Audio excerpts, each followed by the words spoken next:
Good morning to everybody here in person. Good afternoon to anybody watching online in Europe.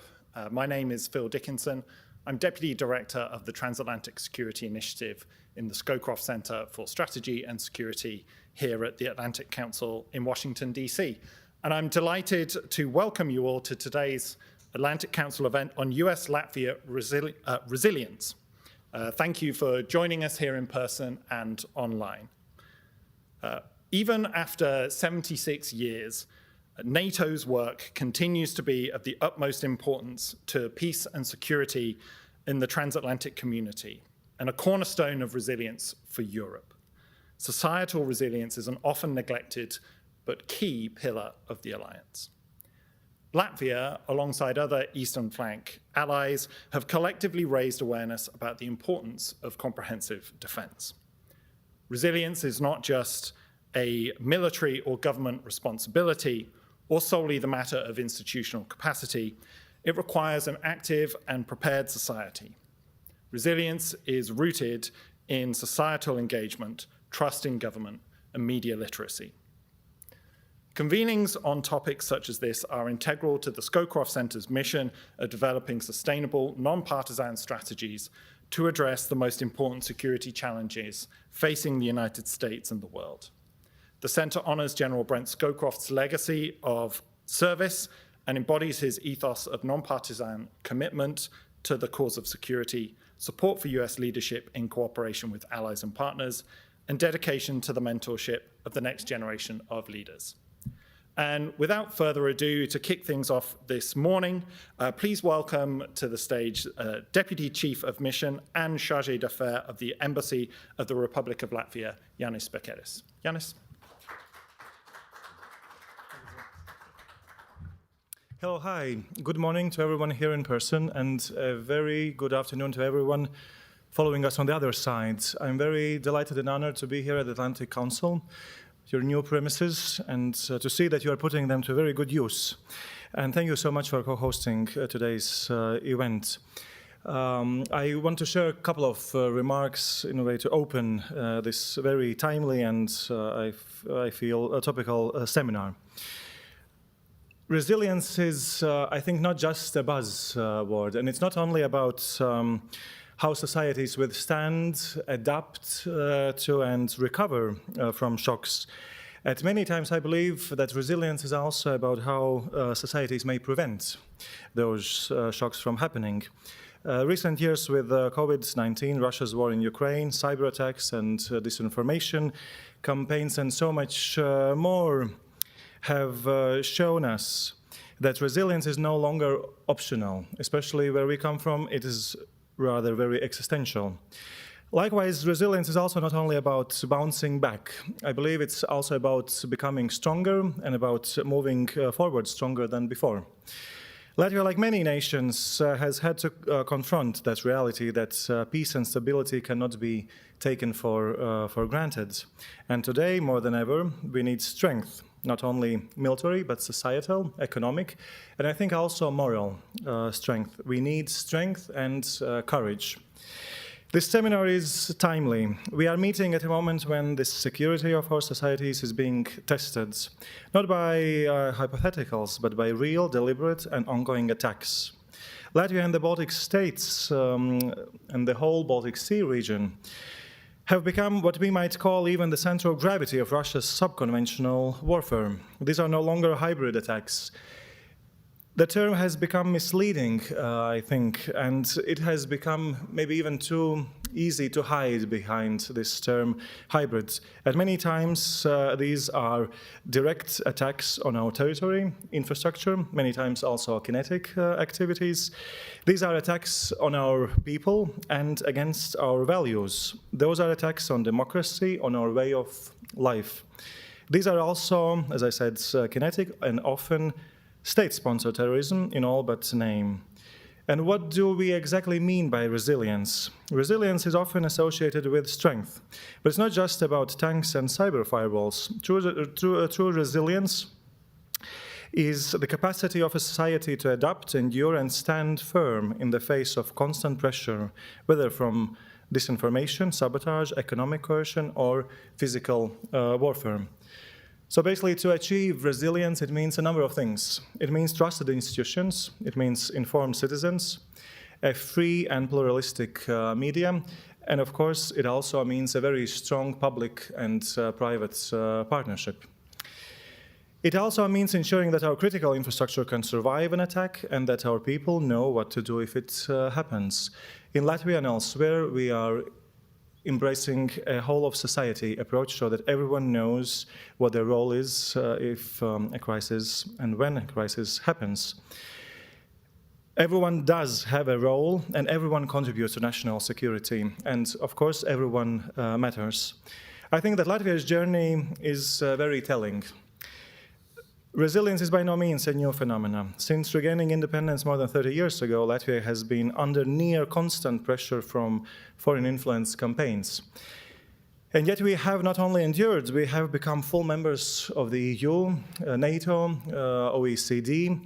We have joined the Eurozone. And at every step, believe me, at every step since regaining independence, from EU accession to currency reform, from reforming our military defense sector to joining NATO and so much more, we have faced hostile disinformation, political interference and social manipulation. And yet, as you see, we have emerged stronger, wiser and more unified.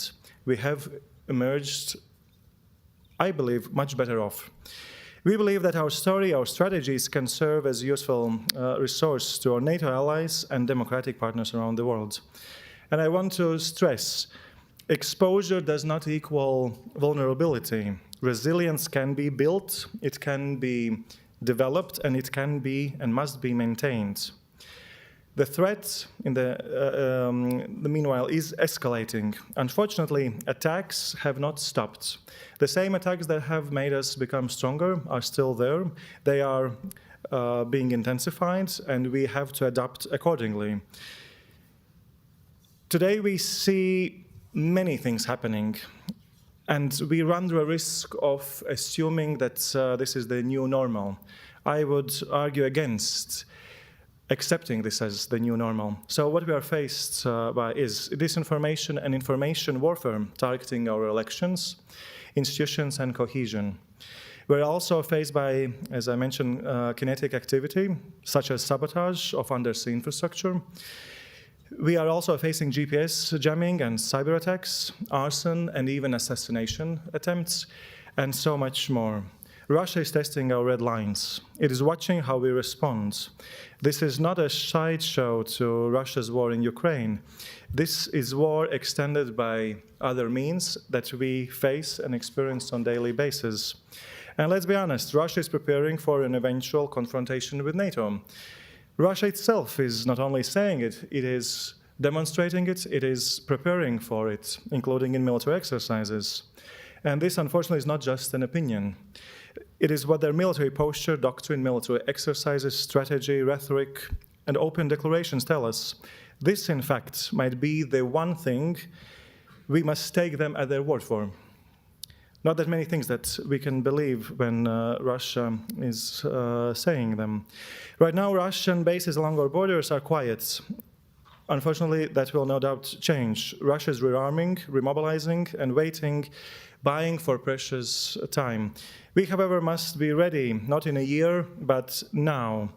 So that's why we are trying to advocate for a sense of urgency. And Latvia is doing a lot. We have taken very urgent and determined steps. For example, we are implementing a comprehensive state defense system, and I'm very certain that all of this will come up in today's seminar and discussions in a more detailed way. We have, as I already mentioned, chosen to go for a whole-of-society resilience. We have reintroduced mandatory military service, and it's not just a reaction, it's also a long-term investment that we know that we need this in order to be prepared and to raise our preparedness. We are training our citizens, introducing state defense education in schools so that people studying in Latvian schools get a separate dedicated class in state defense affairs. We have opened up our National Guard's voluntary arm of armed forces for citizens to serve. We are integrating civil society, media, and the private sector into national crisis exercises. So everything to make certain that people know what their role is, and to make certain, of course, not everyone has to serve. Roles may be very, very different, but to make certain, nevertheless, that people know what their role is when a crisis takes place. Our defense budget exceeds 3.45% of GDP this year. Next year, it's reaching 5%. And we're also devoting, on top of that, 1% of our GDP to support to Ukraine, and another percent to our internal security. We have taken many other measures as well. We have curtailed Russian intelligence activity, and these are things that you simply have to do. Talking about them is not enough. So we have reduced Russian diplomatic footprint in our country, and we are very happy to see other allies doing the same. We have banned the transmission of Russian propaganda channels. We have also strengthened election laws and invested in social cohesion. There's another topic that I want to bring up, because us being very reliable allies, I think we have to develop a certain appreciation for national peculiarities and take those into account when we are dealing with each other and also helping each other when it comes to raising resilience. For instance, in Latvia, one of such national peculiarities is Latvian language. For us, Latvian language is far more than language. It is the foundation of our state, our culture, and our national identity. It is one of the oldest living languages in Europe, with very deep Indo-European roots and a very rich tradition of folklore, poetry, and song. For Latvians, language, and especially language, is inseparable from who we are as people. It is through this unique language that our people have preserved their story through centuries of oppression and foreign rule. And it remains the central pillar of our national identity and nation today. So, no surprise, this is exactly the reason why Russia has been trying to attack our language.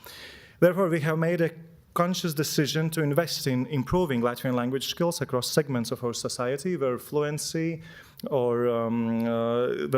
still limited or absent because of the unfortunate legal legacy of the Soviet occupation.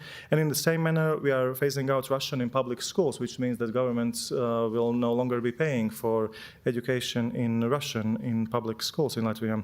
We're also removing divisive Soviet-era monuments, because national identity and unity are part of our defense. And these are not only symbolic gestures, they are part of coherent and strategic effort to deprive the aggressor of tools, proxies, and very crucial entry points into our society. Because of our way of life, democracies are indeed more vulnerable. But it does not mean that democracies must be weak. We should not shy away from our way of life. We must be very dedicated and rigorously defend what is so near and dear to us. And a lot must be done together. Despite our best efforts, national resilience alone is not enough. That's why I'm so happy that we have this seminar today. We have to come together. We have to discuss these things in a collaborative manner, because the nature and scale of these attacks demands a collective response. And I think we need to do a number of things. So first is joint deterrence efforts, like, for example, recently announced NATO's Baltic Sentry mission in the Baltic Sea. That's supported by allied naval assets, AI tools, and sanctions against the Russian shadow fleet. We also need a very clear and unified NATO strategy on Russia. That's why we're very hopeful when it comes looking forward to the upcoming Hague summit this summer, next month, in fact. So the summit will be key in that. We also need an expanded burden sharing. We absolutely see that NATO's 2% spending target is outdated. We believe that new baseline must not be lower than 3.5%, and here too Latvia is leading by a very good example. We also need a coordinated EU mechanism that strengthens security without creating new bureaucratic burdens. And even more important, we must stop treating sub-conventional attacks as isolated events. It's very easy to write them off. And as I mentioned at the very beginning, to hide behind some terms like hybrid threats. They are part of Russia's war doctrine. We have to be crystal clear about that. They are part of Russia's war doctrine. And let us respond accordingly with purpose and unity. Let me please conclude by providing some final thoughts on urgency and need for leadership. We in the Baltic states have no illusions. We think that we know what's happening. It doesn't give us any satisfaction in telling people we told you so right after Russia invaded Ukraine again. But we are ready. This is the main lesson. Our people are aware, our services are very well skilled and they are alert. But we cannot be, as I mentioned, be resilient alone. This is a time for leadership without illusions and for building transatlantic resilience, not because someone else demands it, but because our future depends on it. The United States remains our irreplaceable strategic ally, but we must all be very, very loyal and capable allies. This is not the time for complacency. This is the time to act, invest, prepare, and to lead. As I said at the very beginning, today, more than ever, we need strength, and not only military. We need economic strength, societal strength, and also moral strength. We need strength and courage. Thank you very much. We have a lot to do, and let's get to work. I'm also very honored to introduce one of the organizers of this event, a researcher at the Center for East European Policy Studies in Latvia, Riga, Elina Vroblevska. Thank you very much.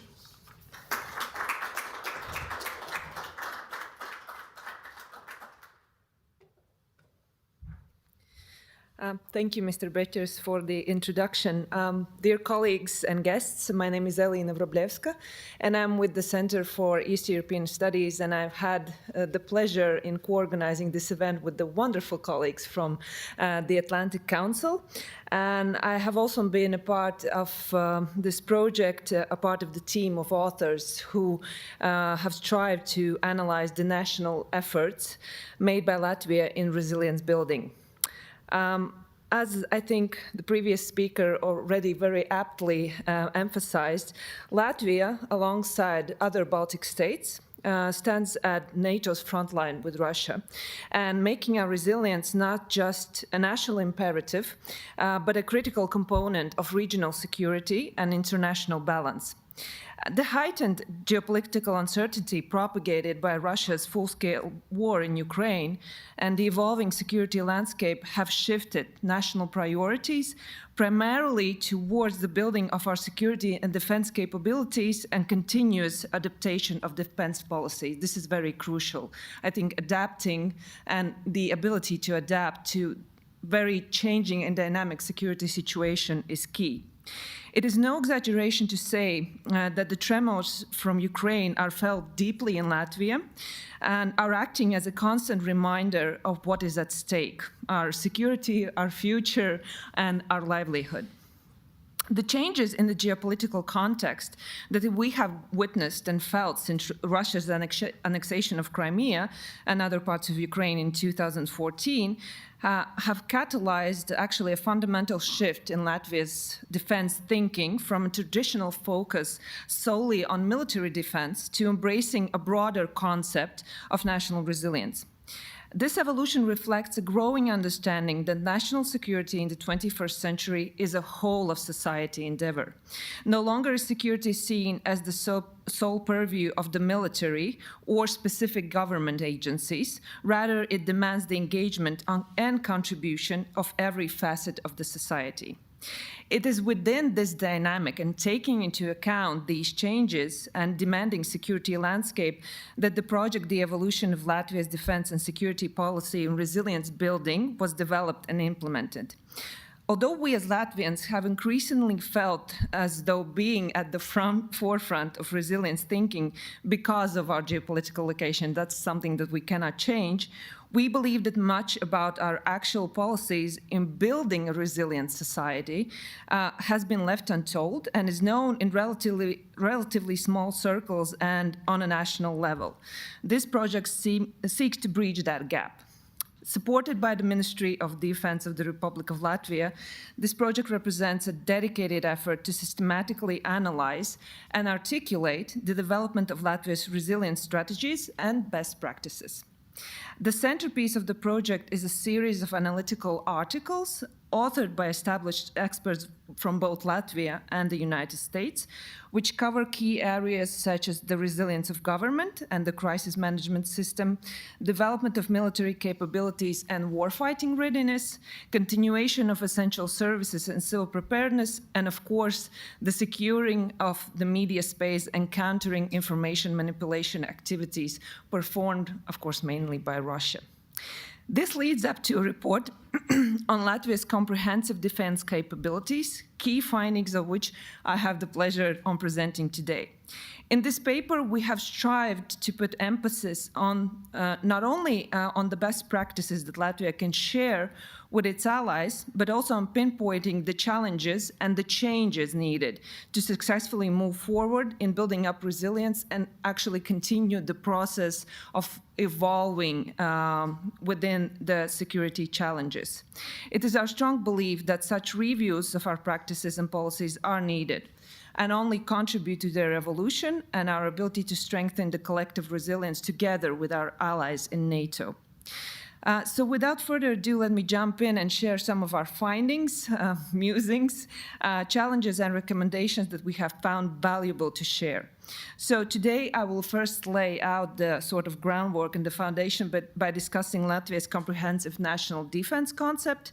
Then we will move forward toward the key pillars that constitute Latvia's resilience efforts. And finally, I will address the current challenges and future imperatives we face.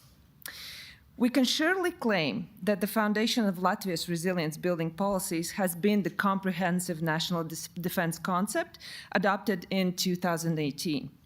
Now, this framework is important to be emphasized because since becoming a member of NATO, Latvia has changed its stance within it from being a country reliant on the collective security guarantees of the Article 5 to an approach of total defense. Not only that, but because Russia has been perceived as a real threat for Latvia, for the Baltic states, and for the broader region, especially since the annexation of Crimea, the Baltic states since then have emphasized the necessity to promote readiness, to implement Article 4 and 5, and not just rely on the implementation and collective guarantees of other partners. This proactive stance is evidenced by Latvia reaching the 2% spending goal in 2018, well before the full-scale invasion in Ukraine that started in 2022 further prompted defense spending across the alliance. The development of the comprehensive national defense framework is one of the main symbols and practical manifestations of this change. This attributes to the notion of evolution of Latvia's policies from a military-focused approach to the whole of government and whole of society framework or total defense concept, which is the bedrock of comprehensive national defense. It is a strategy that recognizes that modern threats require the engagement of the entire nation, again, not just specific institutions or agencies. Meanwhile, while facing geography-specific threats, Latvia has always seen itself as a team player and a contributor to collective security, for example, by jointly participating in US-led operations. Therefore, it is important to note that the comprehensive national defense framework is not envisioned as a replacement, but as a contribution to NATO's collective defense guarantees. It is designed to enhance Latvia's self-reliance and its capacity to contribute meaningfully to collective security efforts within the alliance, which also is in line with Article 3, which states individual responsibilities as a prerequisite for collective defense. Essentially, comprehensive national defense aims to make Latvia a stronger, more resilient ally, better able to withstand initial shocks and contribute to robust collective responses. The central tenets of the strategy are two main points. It's deterrence by denial and the whole of society approach, which actually evolved from the whole of government approach. Now, deterrence by denial aims to dissuade potential adversaries by strengthening Latvia to a point where the costs and risks of aggression far outweigh any conceivable gains. This means demonstrating not just military capability, but also societal resolve and the ability to maintain critical functions under pressure, making hostile action prohibitively difficult and protracted. And if the Kremlin were to miscalculate, the comprehensive national defense strives to ensure that all the society would contribute to resistance against the aggressor. The whole of society approach complements the first pillar, deterrence by denial, by recognizing that national defense and resilience are not the sole responsibility of the armed forces or government or ministries, but require the active involvement and cooperation of every member or group of a society. The comprehensive vision entails the systematic integration of municipalities, public and privately owned critical infrastructure entities, non-governmental organizations, the broader business community, and, of course, individual citizens into national defense planning and preparedness efforts. It's about fostering shared understanding that everyone has a role, whether it's a business ensuring its continuity, whether it's an NGO supporting vulnerable groups within the society, or an individual who is being prepared for the first 72 hours of a crisis or war. Under this, the objective of the comprehensive national defense is to prepare the Latvian population to actively participate in the defense of their country, to facilitate efficient and effective crisis management at the national level, and to ensure the continuity and support of critical state functions, including government operations, energy supply, healthcare, and logistics, even under duress. The comprehensive national defense framework is built upon a solid foundation of key legislative acts and strategic policy documents that have evolved over time to meet changing security realities. The national security law, and most importantly, the state defense concept and subsequent policy documents, all of which are being continuously updated, outline the strategic direction for national defense. The progressive evolution of the state defense concept and associated legislation actually demonstrates a clear pattern of adaptation, each iteration reflecting a direct response to the deteriorating regional security environment and a deepening understanding for the multi-domain nature of contemporary threats. This iterative process of learning and adapting is central to the vitality of the comprehensive national defense. But of course, Latvia's pursuit of national resilience is not confined to a single strategy, but is realized through a multifaceted approach that addresses various dimensions of security. Originally, the comprehensive defense concept contained 8 dimensions, starting from development of military capabilities, ranging to strengthening psychological resilience. For our report, we propose a more maybe straightforward divide and look at it from 4 perspectives, which is military, civil, societal, and governmental resilience. First, military resilience, which in Latvia case involves, I think, the most talked about point and the most politically, how do I say, more lost for words.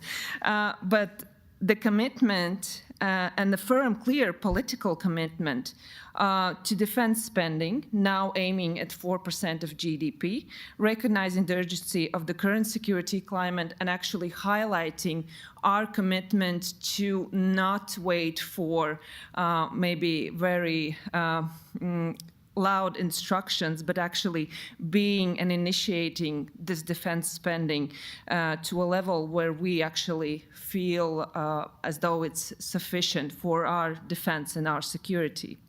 The strategic procurement of advanced weapon systems and the implementation of new capabilities, such as ground-to-air missile systems, coastal defense systems, and long-range strike capabilities, enhancing our deterrence posture. Proactively responding to manpower challenges, I think this is a point where a lot of European countries can relate, but most notably through reintroduction of mandatory conscription in the form of the State Defense Service, aiming to increase recruitment and build a larger, well-trained reserve force. And last but not least, conducting regular whole-of-government comprehensive defense exercises, such as the flagship NAME series, which also ensures the integration of civil-military cooperation alongside combat readiness exercises, ensuring that plans are not just words put onto documents, but actionable procedures. The second pillar, civil resilience, focuses on the preparedness of Latvia's civilian structures and population. Now, this encompasses robust civil defense planning at all government levels, from ministries to the municipal level. Municipalities play an important role in nurturing a society-wide culture of preparedness and resilience. Today, the necessary legislative basis has been adopted. The state defense concept requires that Latvian municipalities continue essential services in crisis or war and develop a society-wide culture of preparedness and resilience. Civil defense plans are now mandated for all municipalities, ensuring local preparedness. These are developed in close cooperation with the National Armed Forces and must be, again, exercised at least yearly in cooperation with the National Armed Forces. A good example of this in action is the tactical Pilskalns series of exercises that stress tests that develop plans, developing knowledge, and informing the exercise participants of the potential challenges in case of a military crisis or war on a municipal level, on a local level. Pilskalns exercises engage both national and local institutions, the National Armed Forces, and other local actors. They test everything from communication flows to resource mobilization and evacuation procedures. Another key aspect of civil resilience is ensuring the continuity of essential services and protecting critical infrastructure.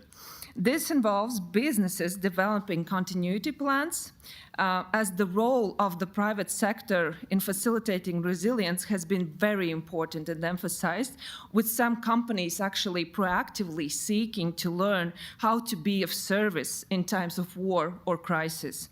The close cooperation between the MOD and the private industry in the drafting of the preparedness plans ensures that the government is aware of the resources in the civilian sector that could be available, are able to provide expertise and experience, and can monitor how they fit in within the broader national resilience system.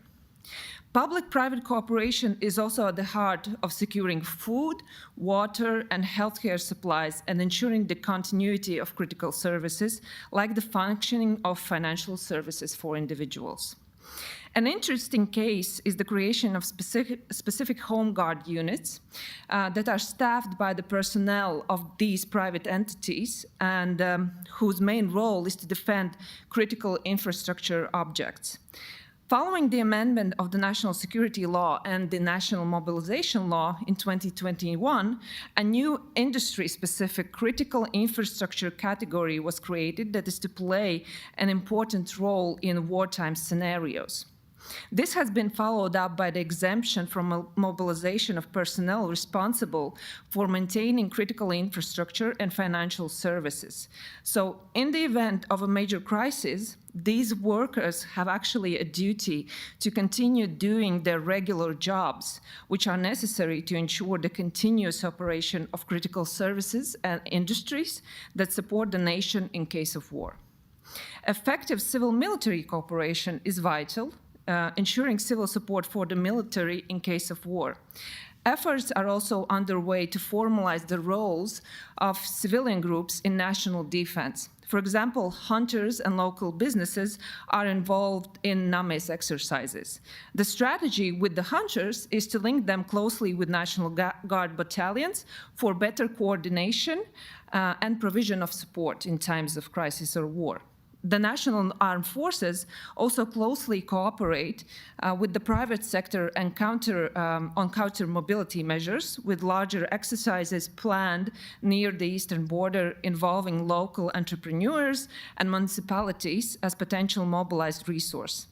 A key principle in all such engagements is supporting the wider resistance effort by emphasizing an organized response and help support allied military forces in their mission.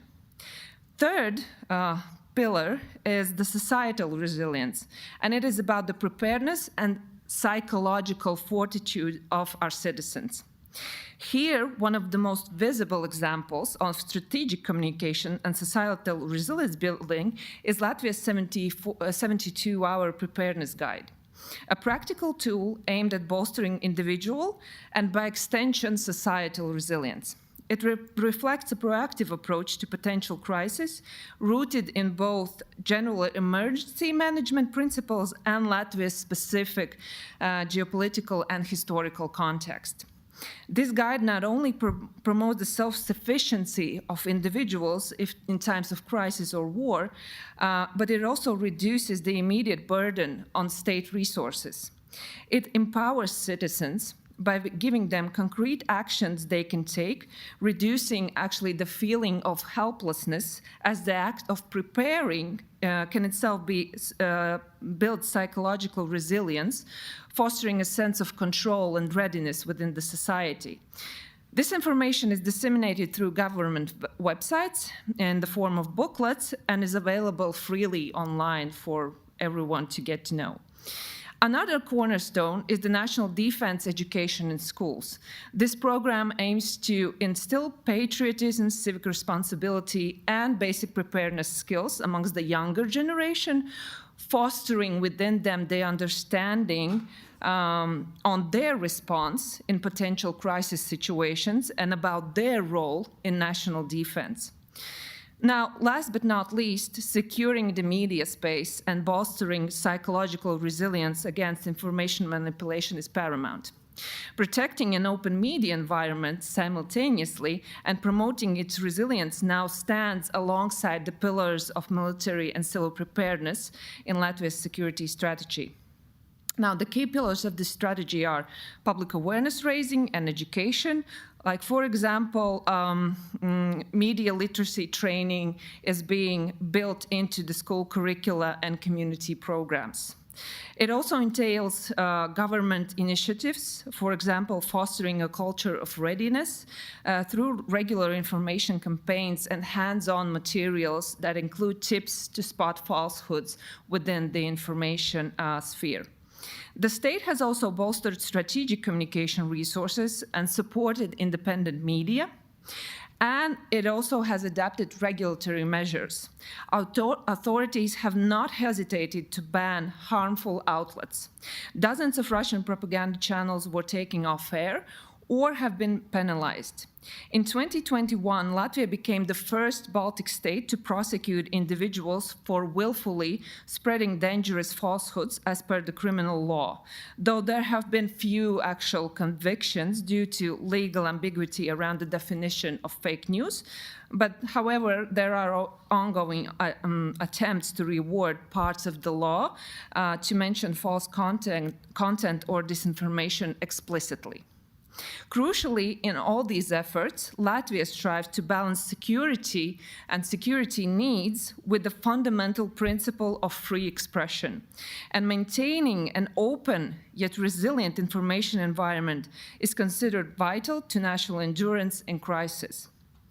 Now, the fourth pillar, the governmental resilience, or ensuring our institutions can function under extreme circumstances, involves a multi-layered approach to government and also crisis management.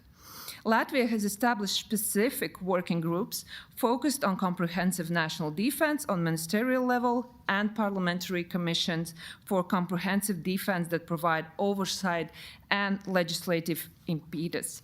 Regular crisis management exercises are also conducted at the government level. For example, Kristaps series exercises involve the Cabinet of Ministers simulating decision-making under extreme circumstances.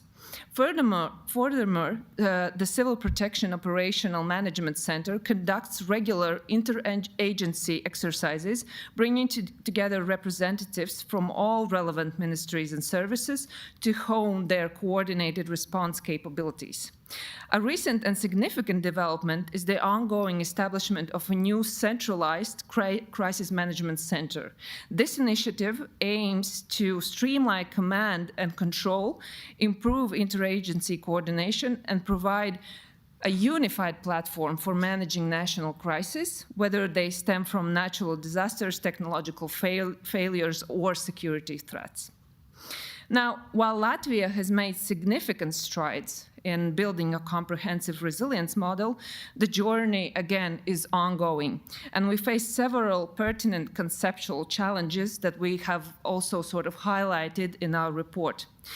Addressing these is crucial for the continued strengthening of our national defense and for the evolvement of our policies. First of all, Latvia has made impressive progress in defining and implementing the comprehensive national defense concept. However, we believe that the evolution of its conceptual framework must continue to better adhere to the complexities of real-life challenges and diverse crisis situations. As time passes, a review of the initially laid out core principles in the initial concept is needed. A primary concern is preventing comprehensive national defense from becoming sort of a catch-all concept. While its all-encompassing nature is a strength, there is risk that its boundaries are too wide and therefore its core purpose can become diluted, leading to a diffusion of efforts and of resources. For instance, if every societal issue is framed as a comprehensive national defense matter, prioritization becomes difficult, and the focus on core security and defense preparedness could be lost. Future work should aim to refine the operational scope of the comprehensive national defense, ensuring it remains focused and it remains an effective framework while clearly delineating its relationship with broader societal well-being initiatives. We need to clearly define what falls within comprehensive national defense and what is supportive but actually distinct to maintain its strategic integrity. The second point, interagency coordination and centralized leadership. Now, Latvia faces persistent interagency coordination complexities and challenges. While the spirit of comprehensive national defense promotes collaboration, the practicalities of aligning different ministries, agencies, and even different levels of government can be challenging. Each entity has its own priorities, budgets, and institutional cultures. The MOD, while a key actor, cannot guarantee or ensure the engagement and resource commitment of all of these institutions. Therefore, effective comprehensive national defense requires a process led by centralized authority with the power to direct and synchronize efforts across government. This is especially true for distributing tasks effectively among ministries and bodies of equivalent hierarchical power. Therefore, the establishment of the new Crisis Management Center is a promising development that could further lead the implementation of comprehensive national defense and serve as a central actor for confronting crisis situations. However, its mandate, authority, and resourcing will be critical. It must be empowered to not just coordinate, but also to direct and enforce, and it must avoid becoming yet sort of another agency that instead of just being there, can act as a true hub for national crisis response and comprehensive national defense implementation. Last but not least, the deepening of societal engagement and cohesion. Now, Latvia should continue its efforts to make its comprehensive defense concept a nationwide reality, not just a government policy on paper. As comprehensive defense evolves into the reality of society, it demonstrates credible national will, complicates adversely planning, and builds the societal backbone needed to withstand pressure and deter aggression, including hybrid attacks from Russia, for example. Although we have seen great examples of civil engagement from our local businesses in actively pursuing their role in the defense system, challenges remain with broad-based individual and community-level engagement. Latvia, for various historical and societal reasons, doesn't always exhibit the strong, deeply embedded community culture seen in some other nations. This can make reaching individuals and fostering grassroots resilience initiatives more challenging. Simply put, many individuals may not yet fully internalize their role or feel connected to a local preparedness network. Achieving genuine societal cohesion and developing the resilience of individuals within their respective communities must become a more pronounced strategic goal.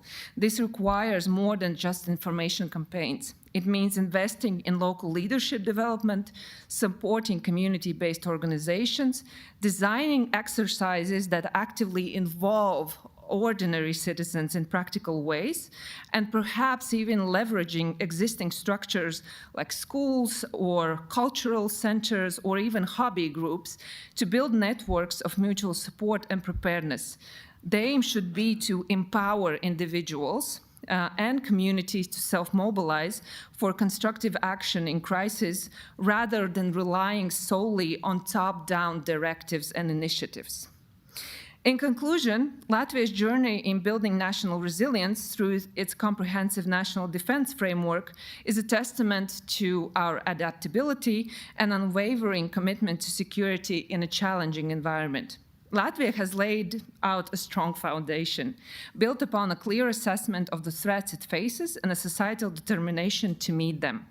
The pillars of civil, societal, military, and governmental resilience are not just theoretical constructs. They are being actively strengthened through legislation, through investment, through exercises, and the growing engagement of citizens and institutions. In an interconnected world, resilience is indivisible. Latvia's journey offers valuable lessons, not just for us, but hopefully for our allies and our partners. Continued collaboration, shared learning, and mutual support are essential to our collective security and our ability to navigate an uncertain future. With this in mind, I wish us all fruitful discussions and insightful revelations, both on the stage and in the conversations that follow. And without further ado, I would like to introduce my colleague, Armāns Ostukevičs, to kick off the first panel. Thank you very much.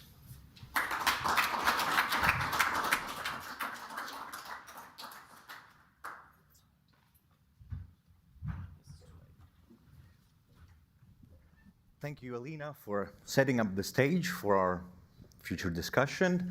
Ladies and gentlemen, distinguished guests, it is my pleasure to welcome you today here in the Atlantic Council and those tuning in for us online. My name is Armāns Ostukevičs. I'm a researcher at the Center for East European Policy Studies, and I have this distinguished honor to host our first panel in the session of the US-Latvia Resilience Conference, which has been organized in cooperation with the Atlantic Council and the Center for East European Policy Studies. Today, we embark on a crucial discussion titled From Joint Exercises to Real-World Applications, Crisis Management and Warfighting Readiness. In an increased complex landscape marked by both persistent hybrid threats as well as conventional military threats, especially in the light of Russia's full-scale war in Ukraine, the ability to effectively shift from preparedness drills to decisive real-world action is critical. More than just theoretical exercise, we'll be examining the practicalities.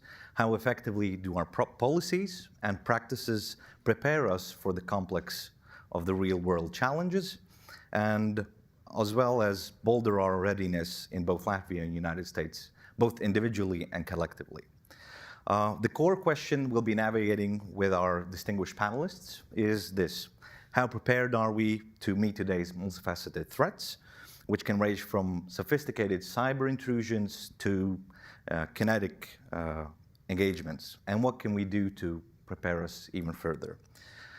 To tackle these questions, we have a range of distinguished panelists that will join me on the stage and as well as online, and I'll introduce them right now. First, joining me here today is Jim Townsend, a senior advisor in Scowcroft Center for Transatlantic Security Initiative. Mr. Townsend has a long public service career, capping 34 years in working defense and foreign policy, mostly on European and NATO issues. His last post was Deputy Assistant Secretary for Defense for European and NATO Policy, which he held for 8 years. I was also the first Baltic desk officer in the Pentagon back in the very early 90s, so I've had a long relationship with you guys. Thank you. It's great for you to join us. Joining us online, first, Mr. Krišjānis Kariņš served as a Prime Minister of Latvia from 2019 to 2023, has a long-standing political career, first elected in 2002 in our national parliament, long-standing member of the European Parliament, and now he's currently a senior consultant at CREAB. Very nice to join you, if online, but certainly there in spirit. And last but not least, Aigars Mikiško. Mikiško has extensive experience in defense issues. Currently, he's the director for the Crisis Management Department at the Ministry of Defense. His career stems from 2002, and his previous post was defense counselor at the Embassy of Republic of Latvia to United Kingdom, Great Britain, and Northern Ireland. Thank you, Aigars, for joining us. Hello, and thank you. Okay. Jumping into the questions, and also I have to mention there is a possibility for the audience to ask questions, and we'll have a short Q&A at the end, so please feel free to address the questions and indicate which speaker you wish to address the question to. First question to all the panelists, considering all the challenges in the spectrum ranging from the hybrid threats to conventional threats, what are the most significant challenges Baltic states and broader NATO alliance currently face, and how could you share your initial assessment? How prepared are our collective readiness to effectively deter and face these challenges? I'll ask the first question to Mr. Krišjānis Kariņš. Thank you very much. Once again, it's a great pleasure to be a part of this conference and on this panel. How prepared are we? Well, there are at least two aspects. I think there are more than just two. One is purely, say, militarily. Certainly from the time when I first became Prime Minister in 2019 and looking at how Latvia, the Baltics, and NATO are prepared today, we really have come a very, very long way. Not so long ago, we had a very minimal forward presence of NATO in the Baltics. That is now being upscaled. Our country has gone back to conscription. It's increasing its armed forces. It's greatly modernizing or improving its military arsenal. And say in the German parliament, the new government, they have released Germany's debt brake, and Germany will also now be investing quite heavily in defense. So on the say the military side, I think we're really coming a long way. There's still, of course, lots to do in implementation. But there's a new aspect which 1 year ago, even 6 months ago, I would not have speculated upon, which is the political aspect, which is the political unity of NATO. And interestingly, of course, or frustratingly, it's not so much whether European NATO members are united. Actually, they're incredibly united.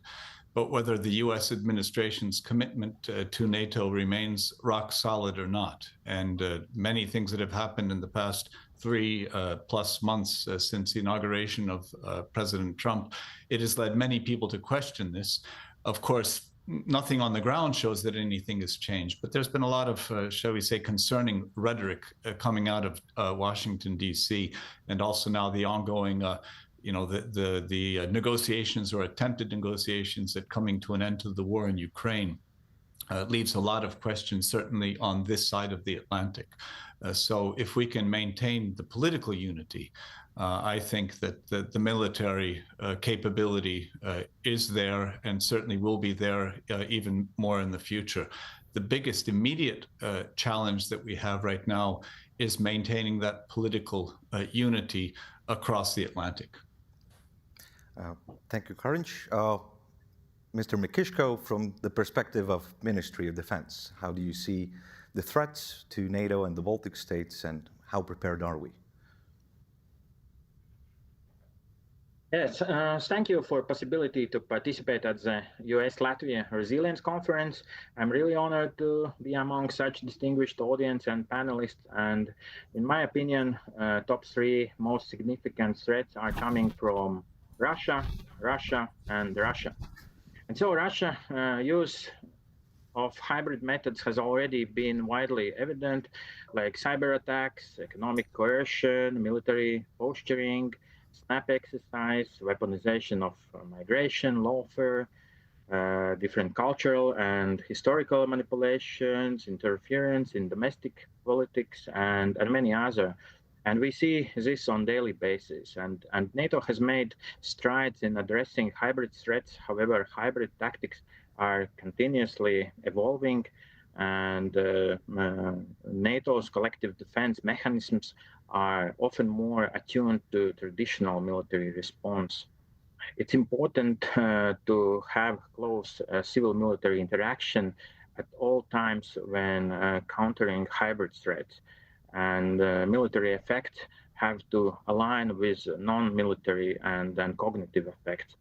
And we see a need for increased investment in non-traditional forms of defense, like cyber defense, information warfare, resilience building, and of course we need a better coordination of strategies across member states as well. And NATO is increasingly aware of the need to address the rise of China, but its focus has historically been on Russia. And coordinating responses to Chinese ambitions without overextending resource will require careful strategy and unity among NATO allies. So NATO's collective defense capabilities are strong, but the evolving nature of threats means there is always a need for adaptation and preparation. And a proactive, flexible, and comprehensive strategy is crucial to deterring aggression and ensuring the security of the Baltic states and the alliance as a whole. And no doubt that in current security environment for collective readiness, alliance needs to increase defense spending, industrial capacities, and of course military capabilities. And this discussion is ongoing, and decisions will be made at the NATO summit in Hague this summer. But as well, we should admit that 2 years ago, NATO leaders were discussing increase of defense spending up to 2% of GDP, and now there is discussion about 5%, and it's a dramatic increase and steps in the right direction. Yeah, thank you. Thank you. Mr. Townsend, from the Washington perspective, do you share the perspective from Riga, and what's your take on this? No, I do share the perspective from Riga very much. In looking at the range of problems that is facing NATO, which is what you want us to look at, that's a pretty big list. But I share what my colleagues have said about NATO unity. And how that impacts in so many ways NATO deterrence. For instance, quick decision making, My concern has been for a long time that within the North Atlantic Council, as decisions have to be made quickly, if there is trouble, if crisis management has gotten out of hand and SACIR needs to be preparing to doing certain things, if there could be within the NAC, there might not be consensus. So what do we do about that? How can we operate and not have, even on a time when there's no consensus? And I can talk about that a little bit later, but that's something that, as your former Prime Minister said, that NATO unity is probably the biggest challenge that we're facing right now, and I'm looking forward to the Hague summit making me feel a little bit better about that unity, but we'll see. That's number one. Number two, the point about the United States I think is well taken.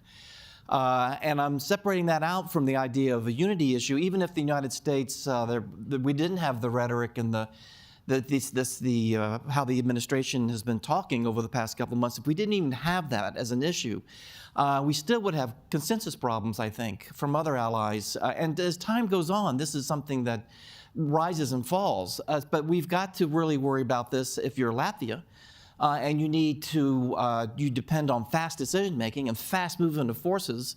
If that's held up, that is the clock is running down in Latvia in terms of its defense, which means you've got to put more emphasis on being able to defend yourself and hold the line as long as you can, along with regional help, and that's something we'll talk about a little bit later. But we do have this problem with the United States, as the former Prime Minister said, and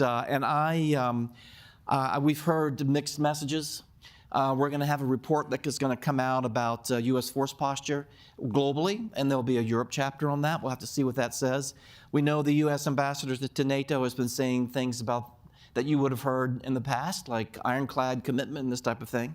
We know he has a boss who can change his mind pretty quickly, and we don't know necessarily if he's reflecting what his boss thinks.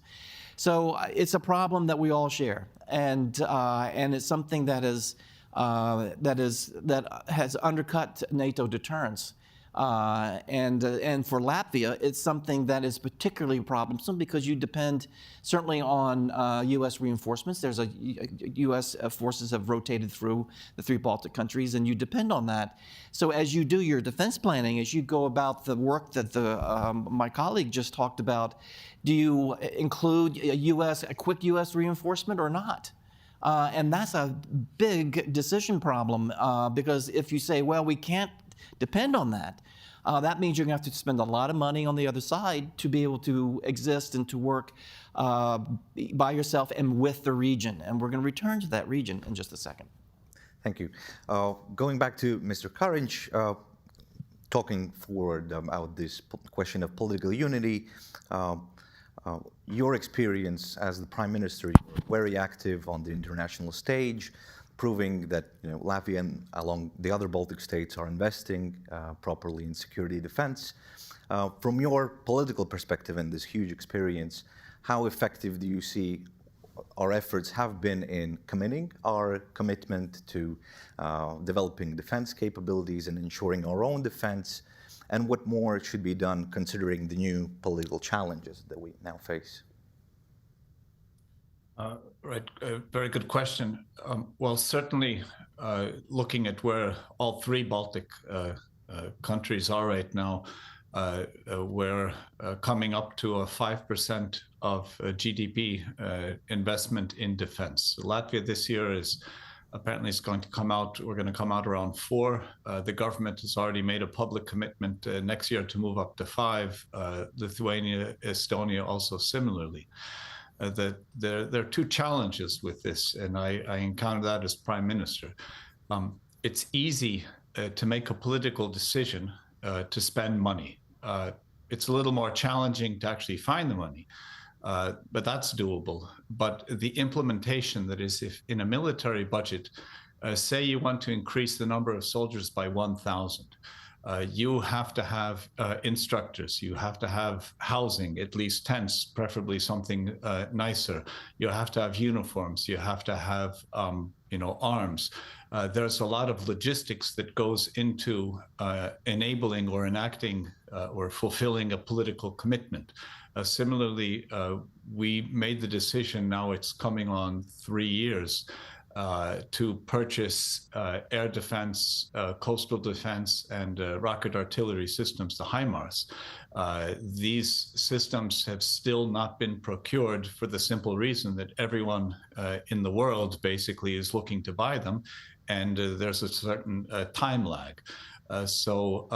We have made certainly all of the political commitments in the Baltics. We have also pledged and we have made the financial commitments. Now it's a question of having that come through. And when we look forward now to the Hague NATO summit, and whether it'll be, the talk will be of 3.5%, as Rutte had said, and 5%, or say 3.5% on pure military defense, and the remaining 1.5% on civil defense, police, et cetera, et cetera. This is, I think, a little bit open, but certainly NATO will be making a bigger commitment to invest more. There, the Baltics are ahead of the curve, together with Poland, which is the furthest out of everyone. And certainly the Nordic neighbors are also investing a lot. But it's actually in attaining those capabilities, which is still the issue. So as those capabilities are physically acquired and, of course, trained upon, and troops are prepared for that, it's extremely important that NATO unity remains. And there I also think it's important to stress the US commitment, because with that combined commitment to defense, I think that is an effective deterrent against, as my colleague said, the three major threats to the Baltics: Russia, and Russia. So it's one thing if Moscow views Latvia alone, Latvia is part of 3 member states, Latvia is part of the Nordics, or Latvia is part of NATO, including the US. And if Russia clearly sees that Latvia is part of NATO, including the US, the deterrence is fabulous and fantastic. If that were to start diminishing, of course, the risks start to go up, including a miscalculation on the part of Moscow, similar to what Moscow miscalculated as to Ukraine's ability and willingness to resist their initial attack more than 3 years ago, when they tried to take Kiev in the first few days. So we are investing. I think the signal is very clear, both to our NATO allies and also to Moscow. But I think that anyone who is analyzing actual military capabilities realizes that there is still the ramp up is still in process. And that's where we need all NATO working together to provide that extra layer of protection until we in the Baltics have more homegrown capabilities. Thank you, Mr. Courage. Going back to Mr. Townsend, capabilities, you also mentioned, Latvia's and Baltic states' ability to hold the line in case of an attack. Given the population size, the defense budgets, obviously, we can talk quite frankly, we rely on the contribution of allies and our regional partners, which you also mentioned. There have been a lot of great initiatives, for example, the Eastern Forward Presence, a Canada-led battle group in Latvia. Former Prime Minister of Estonia, Kaja Kallas, also said that we should refocus our thinking from forward presence to forward defense. How do you assess the current regional defense picture? How capable is NATO to defend the northeastern flank of NATO, and what more should be done both nationally from the Baltic states side, but also collectively, regionally, to generate sufficient military capabilities, understanding also the speed of reconstituting Russia? Well, it gets better. The NATO's ability, as well as the regional ability to deter and defend, gets better every year. But as was just pointed out, there's still a lot of work that's got to be done, and the ramp up, it's a long ramp. But the important point is getting on that ramp and moving forward. And that's a big decision, and that decision has been made. We've heard a lot about what has been done so far in terms of Latvia is concerned. And if you put the unity problem aside, because that's going to impact, as we said, that's going to impact NATO's ability to deter and defend. So if we put that aside as an issue, and just look at purely what it looks like up on the flank. With Sweden and Finland coming in, of course, the planners' problem that the Russians have has really grown with those two countries coming in. It's grown only if the region can take advantage of those two members coming in with all the other NATO members, including the Balts, and really focus on the NATO-Baltic region as an integrated whole. And that's not a new idea, but I think this is something that it should really be pushed as a hedge. It's a hedge in case NATO can't get there quickly. And we need to talk about military mobility. That is an area that has not gone very well, I think. It's been very slow to take care of a lot of big problems. But I think in terms of Latvia, I think to deter Russia, there's got to be a quick move in the region. And again, to really talk about this, you have to look at the various phases. But I'll just say early on, if a crisis gets out of hand, and it looks like something is going to happen on a regional basis that the Russians are going to do, and I'm talking about something more than the Narva contingency, but something a little bit bigger. And we see these warnings and indications happening, and the NAC can't resolve itself in terms of what it should do. And again, we're going to leave the U.S. aside. The region will be the first responder. And my concern is that we have a more integrated regional approach that is exercised a lot. In other words, regional air defense. And that's something I've talked about for like a decade. So I'm sure you're working on it. But this is something I think is critical. My concern is that we can't look on this as a Latvia-only problem. And we Latvians are going to be doing these things, and we're going to be buying this equipment, and we're going to be putting the landmines on the border. We're going to be doing this, which is all correct. It's all right. But that's geographically, it's a small area. And you mentioned the demographic part of it. This isn't new either, but really just trying to emphasize that it's not just the Nordic, it's not just a Baltic thing, the three Baltic nations working together, which I know sometimes can be difficult. I've tried in the past, but I think it's gotten better. But the Nordics have got to be part of this too. It's got to be a regional approach that is second nature to everyone. There doesn't have to be a special decision made by the NORDEFCO or this is a very strong coalition of the willing, the Nordic-Baltic coalition of the willing, and you can put the JEF as part of this too. And so for me, as I look at how ready we are to defend Latvia, to deter Russia, I think we're getting better, but we've got to really take it to the next level and have it more integrated than it is. Again, that's not something new. I'm not sure where the priority is for that, but I think it's going to have to be sped up. And as I said, it's a hedge if NATO is spinning its wheels and can't make fundamental decisions to do upfront moves to facilitate a reinforcement of the area. It's going to be that Nordic-Baltic region that will be the first responders, and it's got to be exercised in a way that Latvia should be doing anyway, just for NATO reinforcements to begin with, and that brings in military mobility, et cetera. We can talk about that later too, but I'll give you that as an answer for this particular question. But there's other things to talk about. Yeah, thank you, Mr. Mikishko. Also, Mr. Townsend mentioned this question of crisis response measures and collective decision making. Obviously, some of it also lies on our national capabilities of responding to various crises.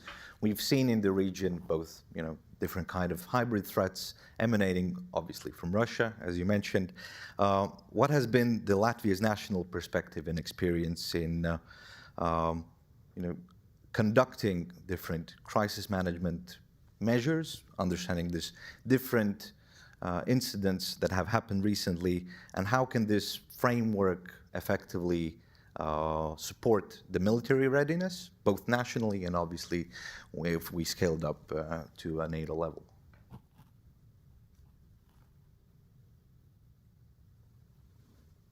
Yeah, so from national perspective and Latvian experience and the high degree of this complexity of threats faced by us means that the national defense system and our conventional forces alone are not able to address all dimensions of hybrid threats.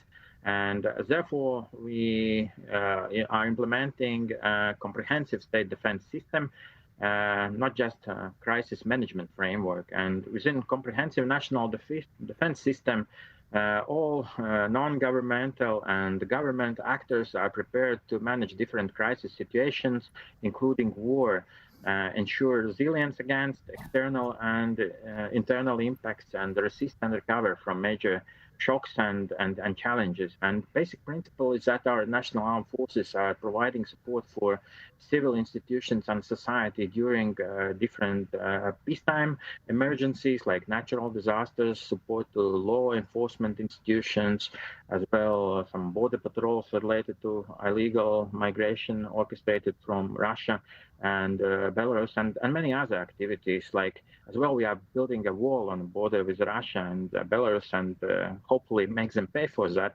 But and some military engineer units are involved in these activities.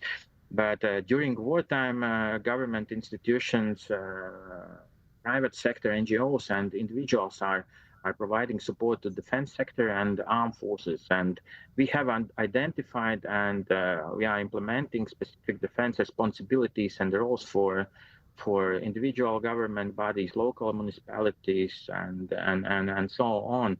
And the objective of this comprehensive national defense is to get Latvian population ready to defend the country, facilitate efficient crisis management at the national level, and of course support critical functions of the state.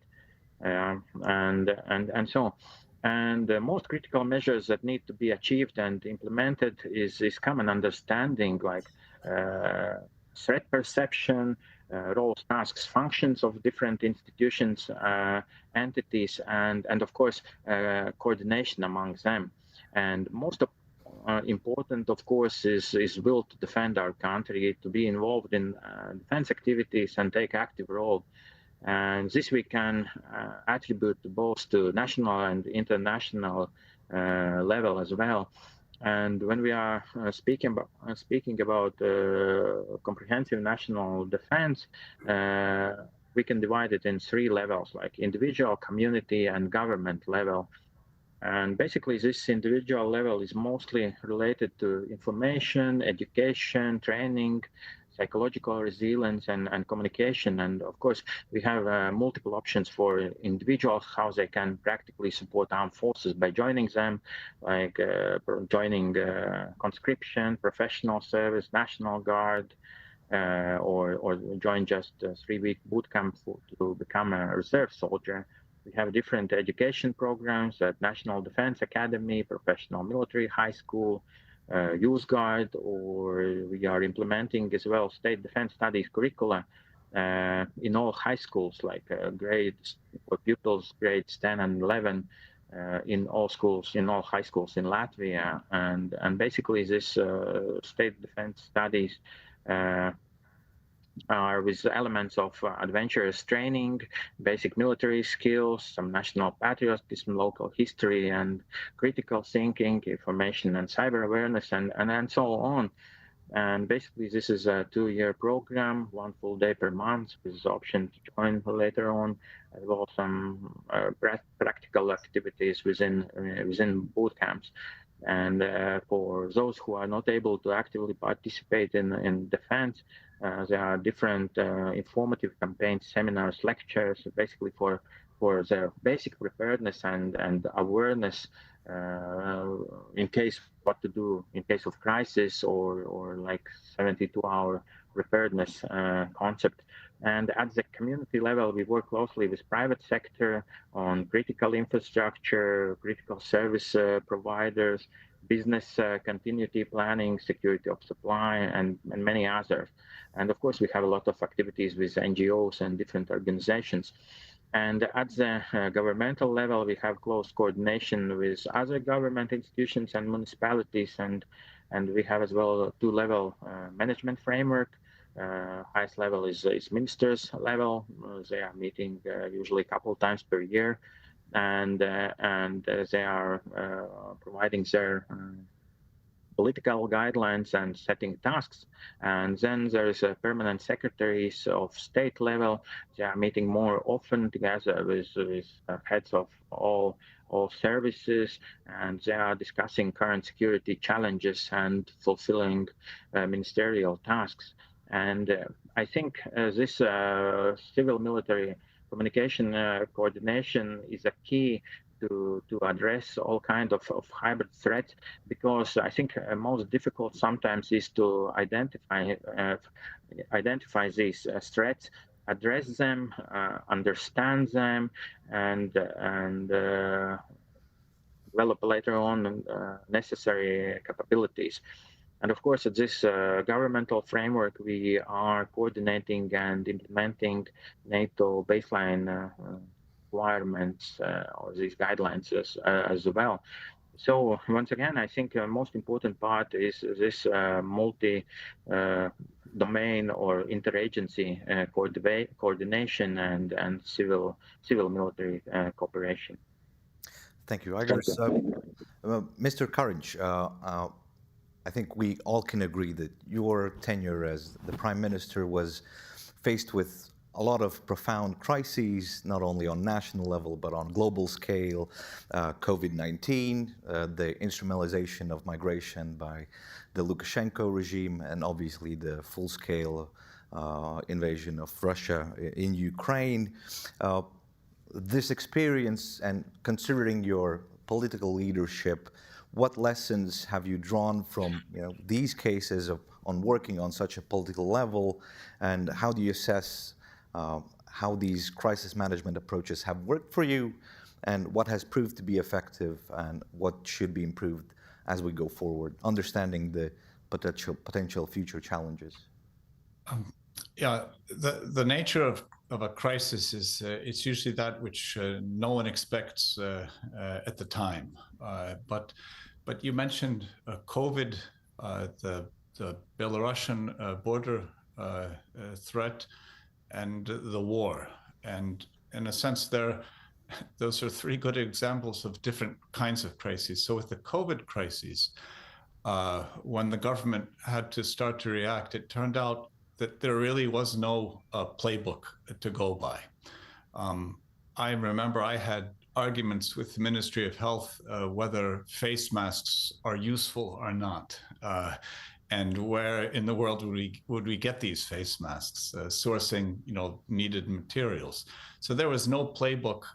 It turned out, of course, not only in Latvia, but throughout the world, no government was well prepared for that crisis.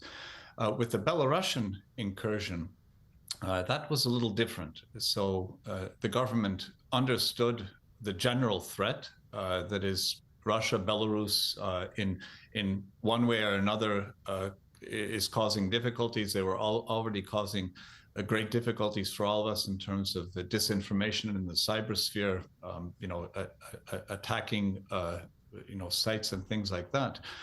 And then the incursion started in Poland, Lithuania, and Latvia within a matter of days. I think they started in Poland first, but it was just a couple of days until we had the same in Lithuania and in Latvia.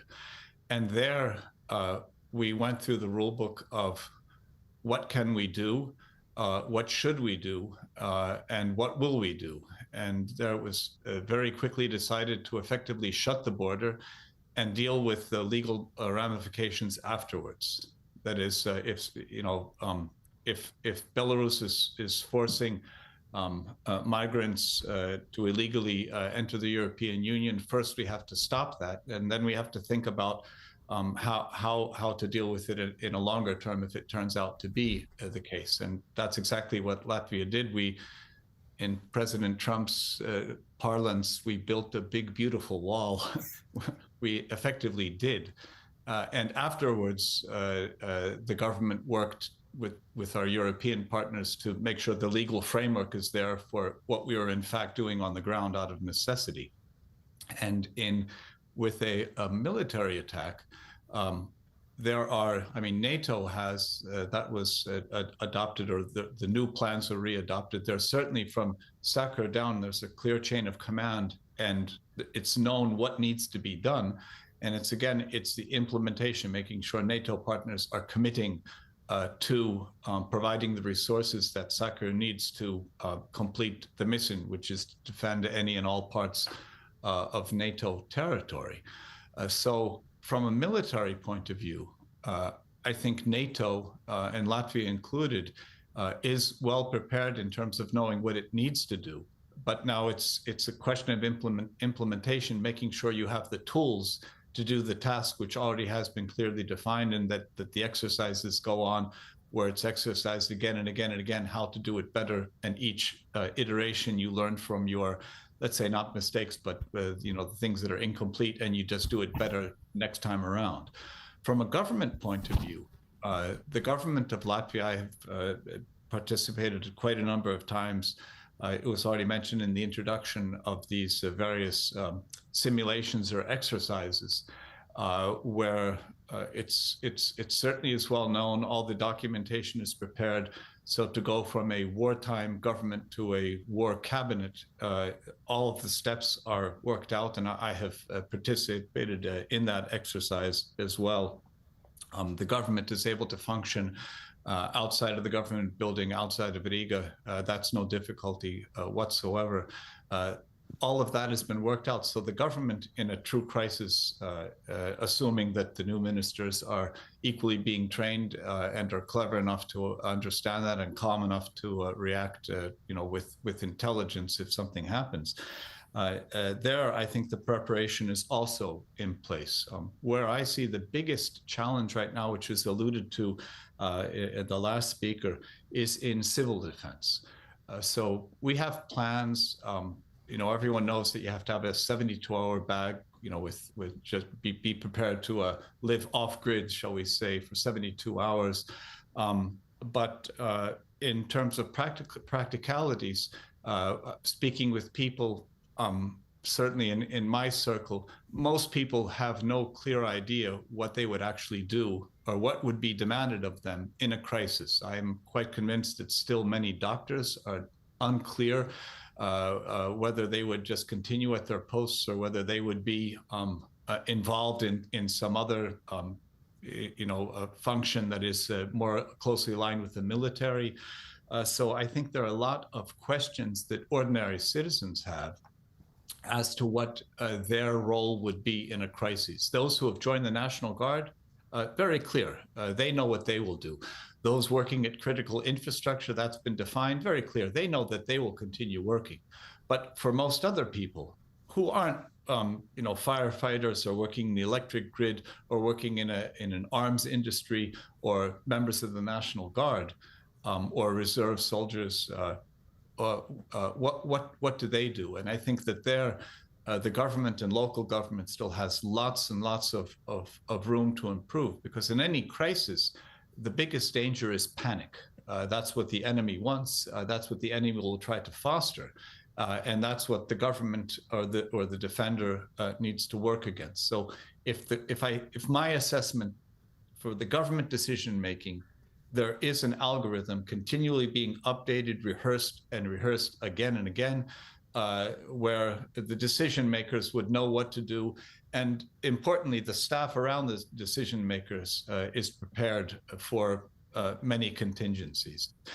Militarily speaking, I think, that's a question to give to a general more than to say a politician or now a consultant. But certainly the algorithms are in place, the training modules are in place. The armed forces in Latvia are all the time improving. People joining voluntarily. Of course, there's some number of people being conscripted for the 11-month training program. So that I think it's a pretty clear trajectory. Everyone knows what they're working towards. Civil society, where there's no hierarchical structure as in a government or in the military, that's the challenge. And I think that's something that I just experienced recently in Spain. I happened to fly into Valencia on the day that the electric grid failed in all of the Iberian Peninsula, Spain and Portugal.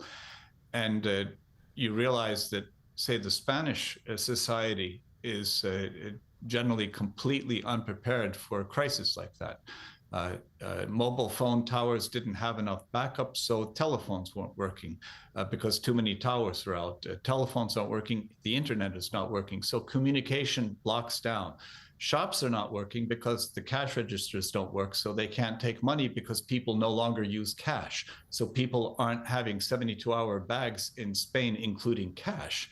Which they would need that's a civil crisis, some quirk in the electric grid, but certainly it's a scenario that I think many NATO planners are working on. What do we do if? So, and how do you get the information out to civil society if the internet is not working? Do enough people, does everyone have access to a radio, say a battery-powered radio?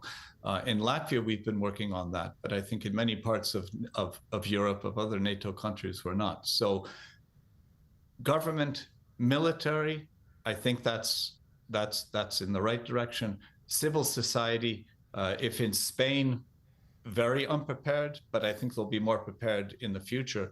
The Baltics, I think we're much more prepared, but we still have a long way to go. Thank you, Mr. Karinch. Going back to you, Mr. Townsend, hearing what the previous speakers said, you also mentioned before that, military mobility that relies obviously also on civilian capabilities of having these both arms of national security working together. With your extensive background, where do you see, maybe more on a transnational level, this transatlantic cooperation on resilience and defense? How prepared are we on a considering the complex threats, especially hybrid threats, on a NATO level? Because we also have a question here from the audience that also follows your previous point about the NAC, about decision-making. Can you discuss how this process works when discussing hybrid attacks and attacks on critical infrastructure? Where do we get the political unity? How do we respond? Where do you want me to start? I mean, that's pretty big. Well, I guess, are we ready? And the answer is, we're better than we were. Are we ready today to fight tonight, so to speak? Are we ready to take care of civil society? No, I think what our colleague just said laid out the very practical problems that we saw with Spain. And planners look for these real-world crises to try to learn from them. And I'm sure, whether it's in Riga or elsewhere, there's a lot of lessons being taken for what the Ukrainians are doing with civil society there, because they were a bit flat-footed by this also. So how do they keep government going? How do they keep civil services going? How do they keep things going? So I'm sure that there's a lot of lessons being drawn from that. So I think we're better than we were. One thing that I've noticed, the European Union hasn't been mentioned by anyone. And we talk about NATO, which is great, but the EU has a lot of responsibilities and authorities here too.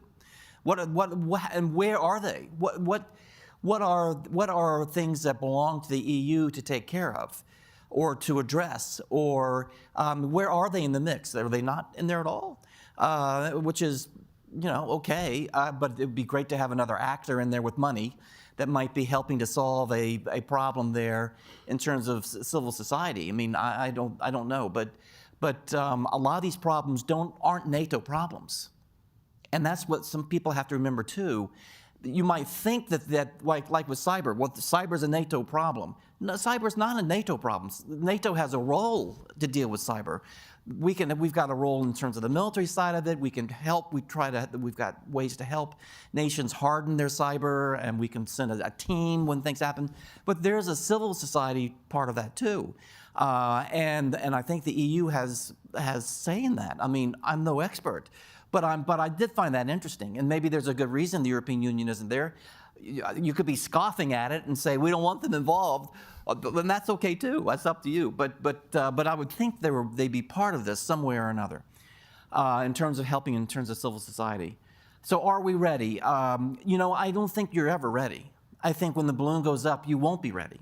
It's how quickly can you adapt to that? How flexible can you be? Because you're never going to have it completely done. It's just impossible. So it's a matter of being flexible and everyone being aware that we're going to be needing to make changes within the first week, because we don't know how this crisis is going to unfold. So again, I don't think we'll ever be ready. One thing that I want to come back to is I talk about military mobility. That's something that's been around since Ben Hodges, who announced the problems that he saw when he was the head of U.S. Army Europe, and when I was the Deputy Assistant Secretary, I saw that too. And I can tell you, I'm sure he and I are both pretty frustrated that there has not been enough progress made on that. The EU is part of that. Sorry to put them on the table again, but they are part of that, as are individual nations. And I think there's going to be in The Hague an agreement to allow some of defense spending that's actually made for military mobility can be counted against your 5% or whatever they might agree to, 3.5. Which is good, because that was fought over for a long time, not to let that happen. Defense money had to go towards defense things, not infrastructure. But for Latvia, and the other 3 Baltic nations, that's everything, because that's how you're going to get your reinforcements. And my problem is that, have we thought about what happens when the ports, the Antwerp and the ports go down within the first day or 2 of a real crisis? Through a cyber attack. It's not even kinetic, just a cyber attack takes it down. How do you operate in the degraded environment when the reinforcements that should be coming through that port aren't going to be there anytime soon? You're not going to get the reinforcements on a timely basis. So have you exercised that? What does that look like? And I say that because I think pre-positioning of equipment in Latvia is important. That's not new. That's been around a long time. I restarted it when I was the DASD. I'm not sure where pre-positioned equipment in Latvia stands. Does Canada pre-position equipment in there? I'm assuming Canada will reinforce its battle group there, which I hope is going to be bigger than a battle group. Do they pre-position supplies there? Because they've got to come across the Atlantic too. And we've been, at CNAS, we're going to produce a study pretty quickly, in next week or so, talking about the gaps if the United States is not part of the equation. Because, politics aside, not part of the equation because of the Indo-Pacific, that's where we are. What are the gaps that are going to be felt in Europe, or in terms of U.S. forces that are remaining in Europe? What are the gaps going to be? One of them that I worry about a lot is shipping. And that should worry you too, because if there's not enough ships for the United States to try to reinforce Latvia or any other place, that's going to be something you're going to have to war game now. So what happens if the U.S. says, we can't get any extra munitions over there except through C-17s, and those are all in the Pacific right now. And we got the old Army vessels here that we're using, but they can't get into Antwerp, so they're going to have to go up to, it could be a month or 2.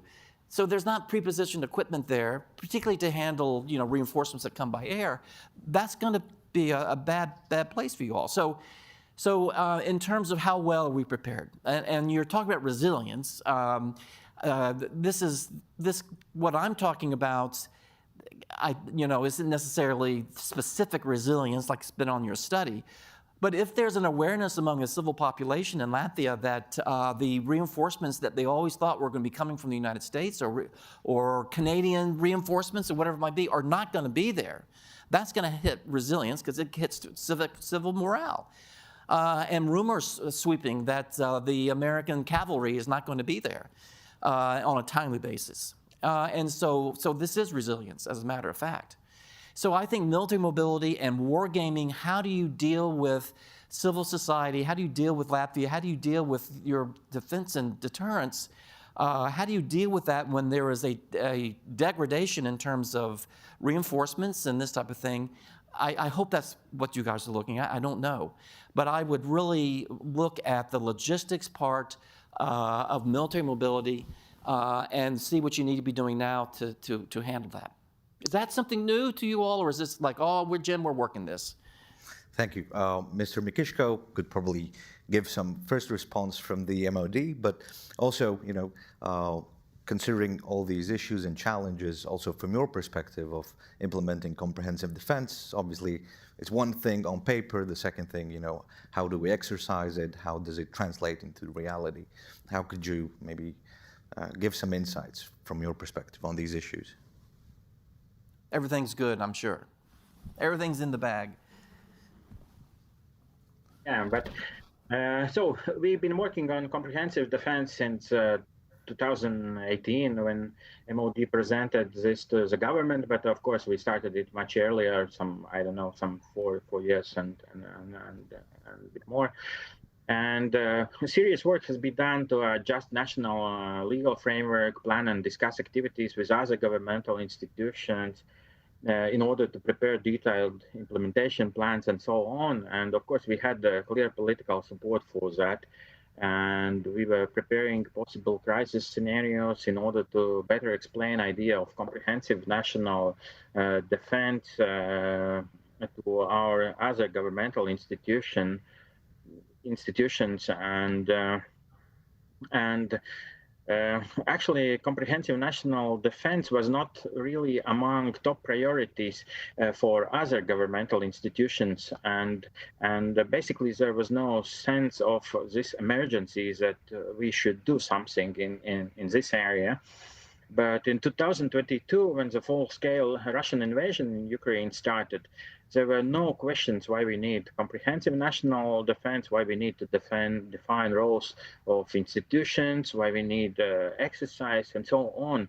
And what we see in Ukraine now is the most dangerous scenario what we were preparing for. But a few years ago, no one could believe that something like that is possible in Europe.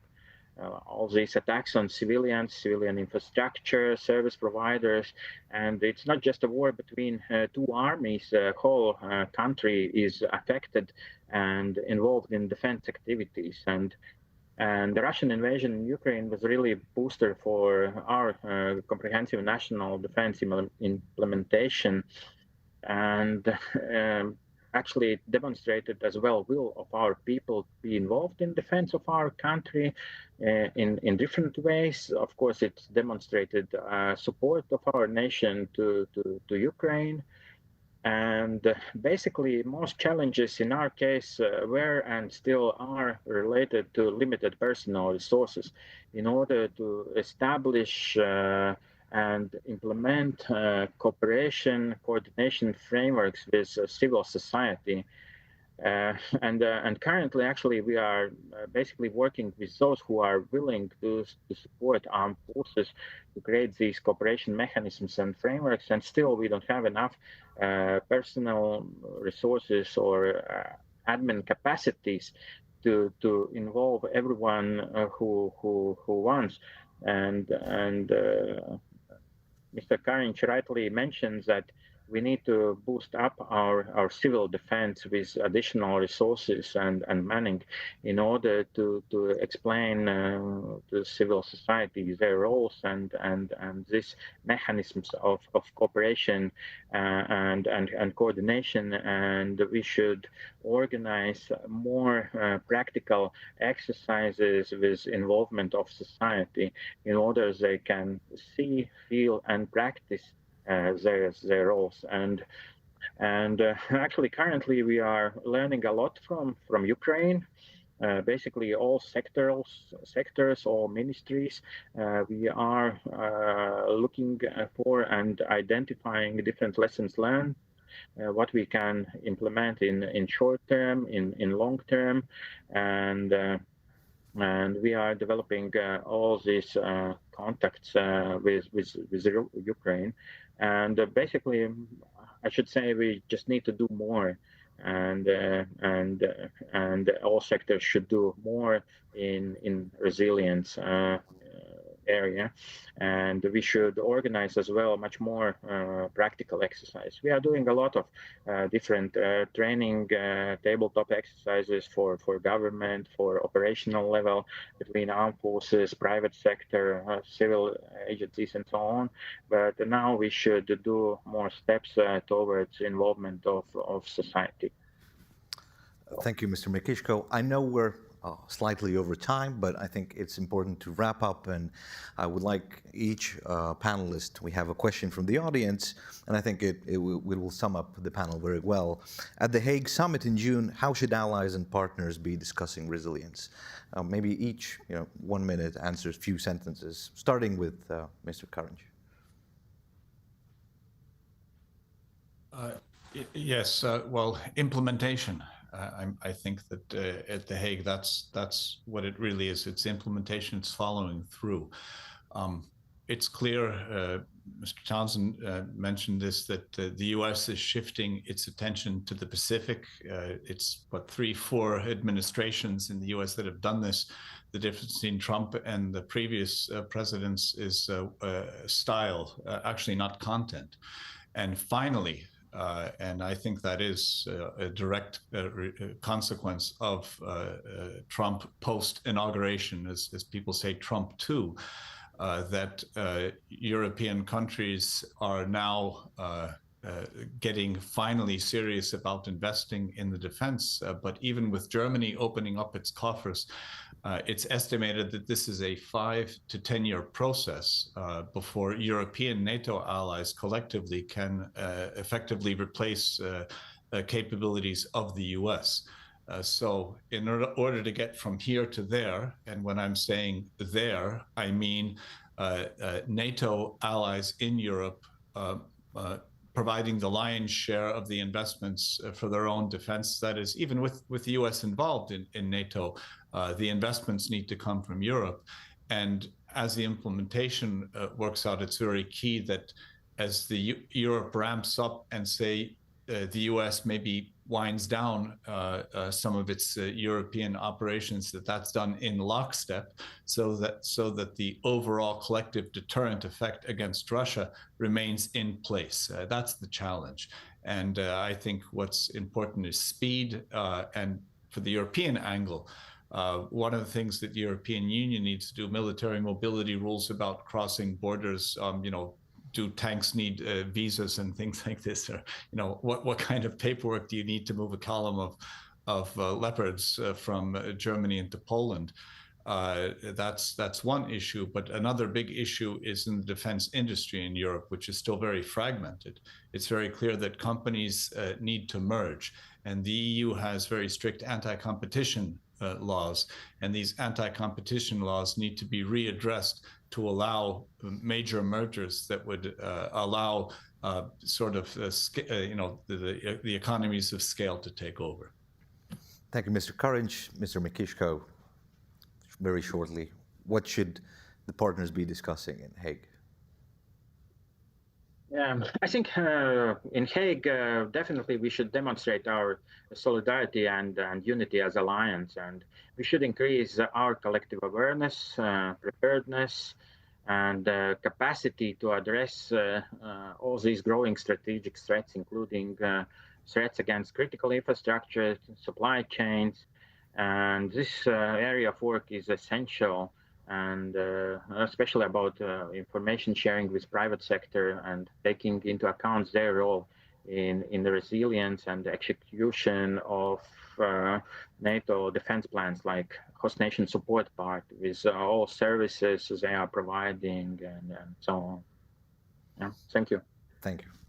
Jim, last few. Well, last few, this is anathema, but I will suggest that at the summit, the Baltic, Nordic nations should come together on a formal basis and announce that they are a subset, if you will. I mean, you can come up with another name so it doesn't sound like you're breaking away. I mean, it's not strategic autonomy or something along those lines, but it's trying to strengthen the coordination between Nordic Baltic countries.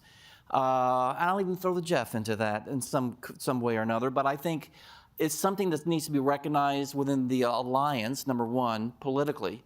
But number two, I think that strengthening the bonds between the Nordics and the Baltics as one, not two, but as one, that works as closely together as NORDEFCO does. So maybe it's putting the Balts into NORDEFCO, but it's something where it becomes second nature for those nations of that grouping to operate together and support one another. So if something happens with Latvia, it's just not Latvia by itself dealing with it. It's the region, and it's the region that has practiced doing it and is more integrated than they were. And so I think, and I know that's happening somewhat, but I would like to see it as formally recognized and as much as NORDEFCO is. Thank you, Jim. Thank you all the panelists. I think it was a very valuable and insightful discussion. We're now going off into a short coffee break, and we'll be back 11:15 to continue with our second panel. Thank you.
Hello, everybody, and welcome back to today's US-Latvia Resilience Conference.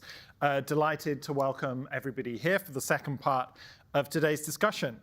My name is Phil Dickinson. I'm Deputy Director of the Transatlantic Security Initiative here at the Atlantic Council, and it's my pleasure to kick off our second and last panel of the day, Societal Resilience, Bridging Policy and Community Action.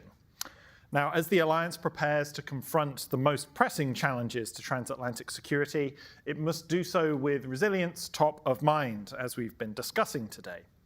The success of NATO's defense and deterrence posture hinges on a whole-of-society approach to resilience that harnesses the collective power of military, crisis planners, industry stakeholders, and civilians alike. I invite the virtual audience to follow along and ask any questions of our panelists via our premier platform, askac.org. That's askac.org.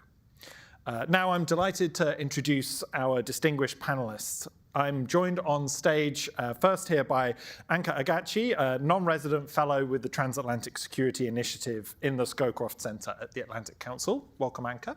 Good to be here. And Ginta Brumana-Gromula, a defense advisor at the Embassy of the Republic of Latvia in the United States. Hi, Ginta. And finally, we are joined by Colonel Maris Tutins, the Chief of the Information Management and Analysis Department for the National Armed Forces of the Republic of Latvia. Excellent. Thank you very much. Now, with that, I will ask my first question, which I'm going to focus on Latvia's experience and lessons in developing a whole-of-society resilience concept. In 2018, Latvia released the National Defense Concept, which really advocated for a whole-of-society approach. I'd like to ask, first of all, to Colonel Tutins on video here. What are some of the key elements of the national defense concept and the whole-of-society approach as it relates to civil engagement? And what are some of the lessons that Latvia has learned about rolling this out over the subsequent 7 years since it was introduced? Colonel, please. Yeah, good afternoon. Greetings from Riga, from Latvia. I hope you hear me well and see me as well. Loud and clear. I will start with actually a very old saying, if you want to live in peace, prepare for war. And apparently living in our neighborhood, we are seeing and feeling this already for more than a decade on the daily basis. If we want to live in peace, we have to prepare for the war. And therefore, as it was already said by the previous panelists, for many years, we are working on developing really comprehensive state defense here in Latvia. I'll just give you some examples how we are seeing, starting from the doctrinal way. Doctrinal, we very clearly understand defense of the country. This is very pure military responsibility. But then, as we sometimes say in English, the next sentence starts with the word however. However, we understand it very clearly without the total, I will use this particular word, total support of our civil society. That is actually pretty complicated for us to defend the country efficiently. So that means we really depend on the support of the civil society. That's number one. And the number two aspect is actually maybe even more challenging nowadays is information environment.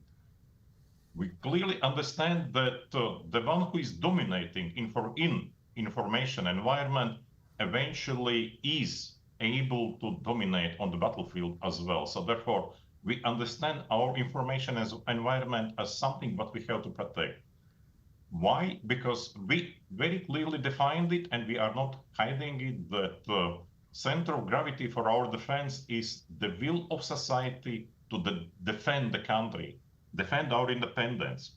So what we are doing already for many years, roughly from 2020, on the yearly basis, starting from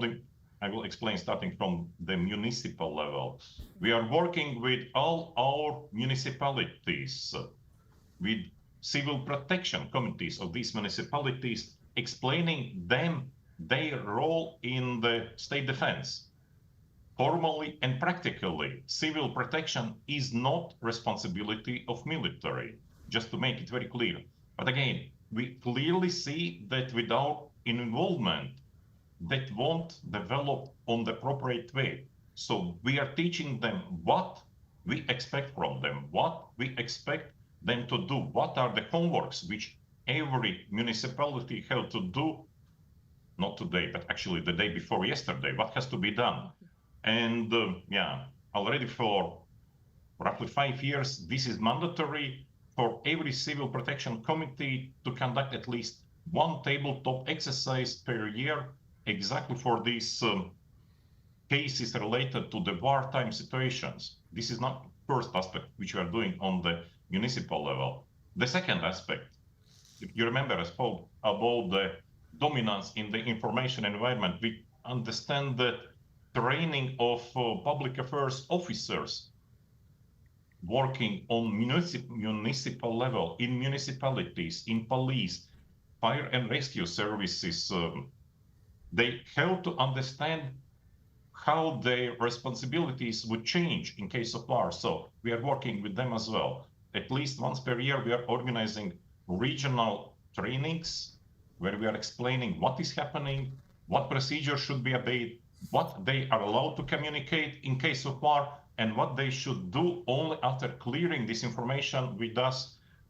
So that is about the municipal level. On the national level, I'm actually a bit proud about that. Already for the third year, in 2025, we'll be conducting exercise which some years ago we were calling military exercise NAMES. But since 2023, it is officially renamed in comprehensive state defense exercise. So basically, for almost a month, entire Latvia is training defense, is training how to defend the country against potential adversary which could come. So we speak about municipalities, all ministries, all state agencies, many businesses, our NATO allies here in Latvia, NATO Multinational Division North, all other actors are involved in this exercise. And yeah, it is actually becoming the most important aspect in the way how we are building comprehensive state events, because this is like the momentum for us to clearly see what has to be changed, what has to be improved, what works well. So we are moving one year after another in building up this comprehensive state defense. And last but not least, actually in this way, in this particular way, is encouraging society to find their personal role and responsibility. What they are actually, what is their role in defense? And therefore, I'm so proud that our National Guard, which is based on volunteer movement, very similar like in the US, so voluntarily joining the military for weekends, for a few days per year. So they came up with this leitmotif, with this motto, my Latvia, my responsibility, which you can see actually just behind my shoulder. And yeah, since last year, this leitmotif eventually became like the official slogan of the comprehensive state defense for everybody to understand what is his or her responsibility in the state defense. And I'll just give you one very small example at the very end. Venice Biennale.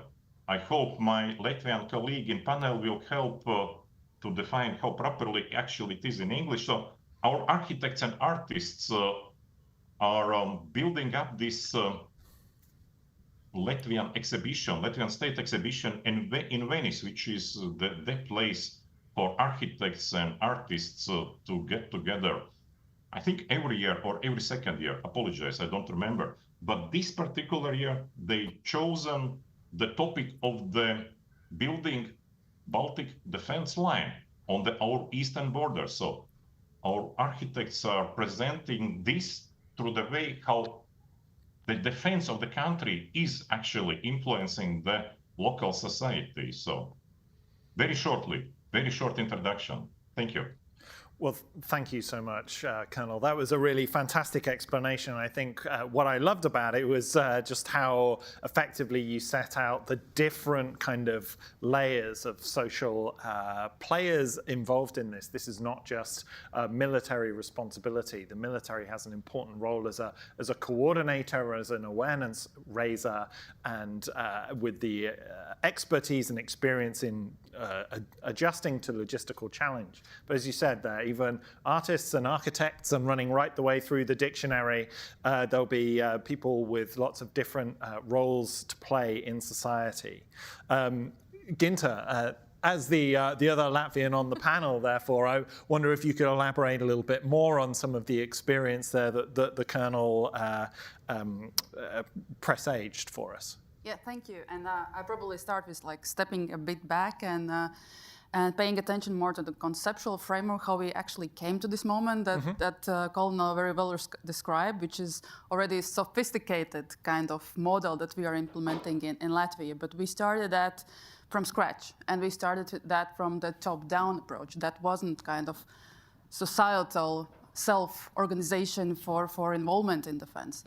That was the history of that is, of course, one thing is that in our constitution it's even written that every citizen has the responsibility to defend the country, which is not the case for every constitutions around the world, but in ours that is. And of course, the big awakening came in 2014 when Crimea was occupied. And that moment is like a huge starting point for evolving idea about how we can have this more comprehensive defense. And that it's not only responsibility for armed forces alone. And it's, in a sense, it is some kind of social contract that we have in our society with the government, with the state institutions, that there is some responsibilities that government provides every citizen, but there's also responsibilities for each citizen to return the self-service as well to their country.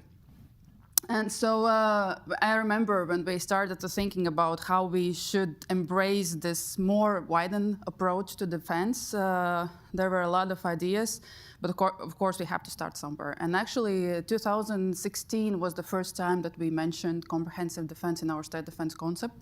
In 2018, that was already specific concept for comprehensive defense, but in general, the idea that we need to have societal involvement in defense actually starts from 2016.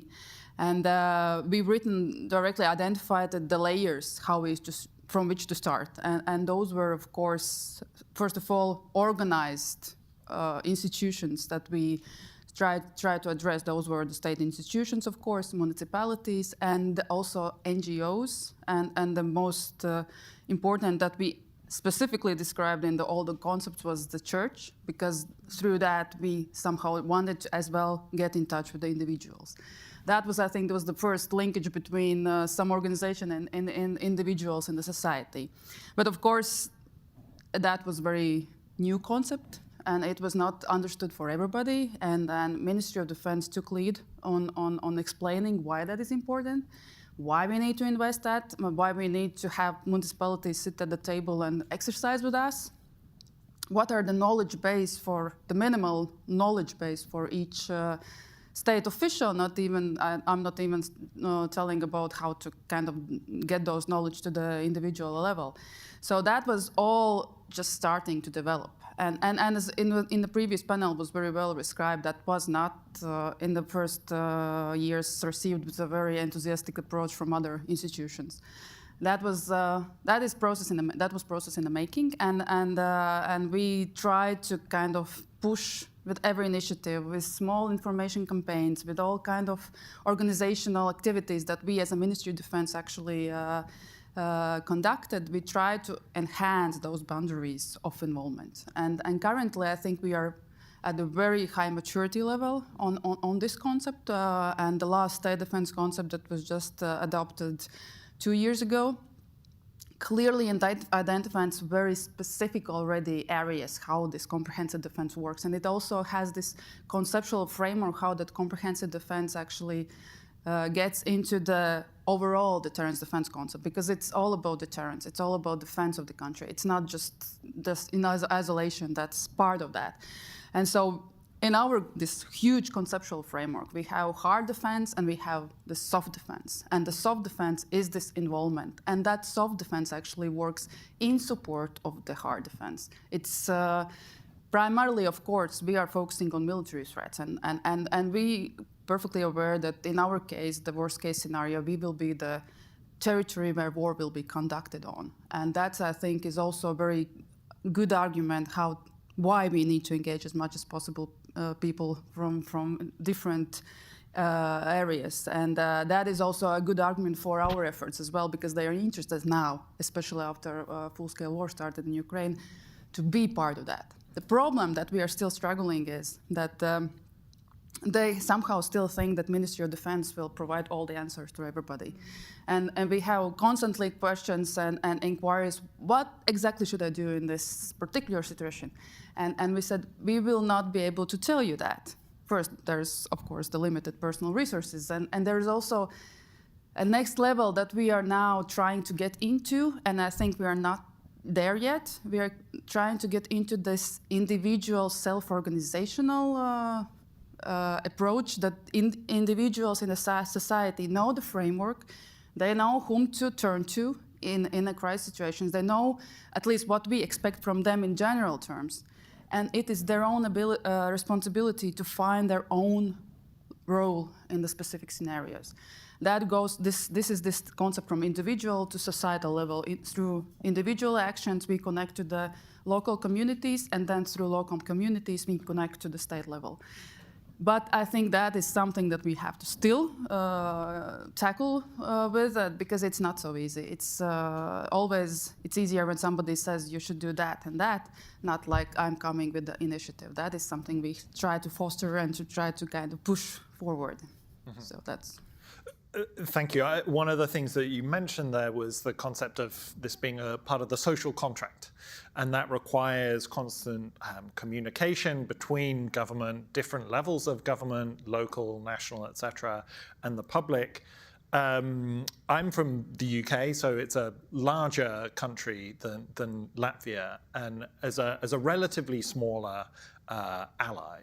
Do you think that Latvia's example is easily scalable to other parts of the alliance? Ginta, if I might ask you that, and Anka, feel free. Yeah, I think in our case, it's, as I said before, it's much easier because this felt of the threat is much more real, probably, right, because it's just across the border and we encounter with different expressions of that every day.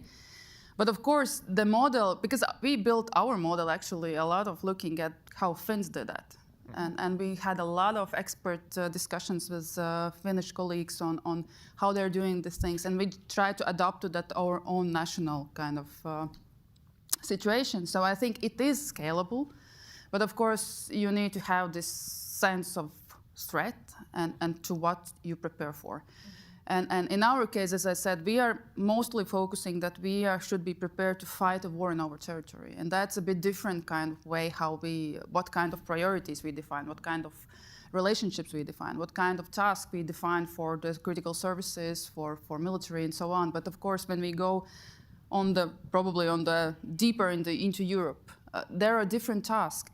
Again, they should prepare for the territorial, war on the Europe's territory, but that would be a different way how to support, for example, the NATO collective effort in a military sense, and as well how to prepare themselves to live in an environment when there is not direct military confrontation, specifically at that moment, at least in the very beginning. Hopefully not that it's able to spread anywhere, but that's different concepts. But I think the general approach, how we make a dialogue, how we tell people what is important, how to be prepared, that I think is a universal model we can just take on. Mm-hmm. Excellent, thank you. Anka, yeah, your thoughts on the transference and scalability of the model? Sure, absolutely. And first, just congratulations for the model and the thinking behind it. I think the three items that in hearing you speak about it and hearing the Colonel speak about it and in reading it, three items I think came to my mind that were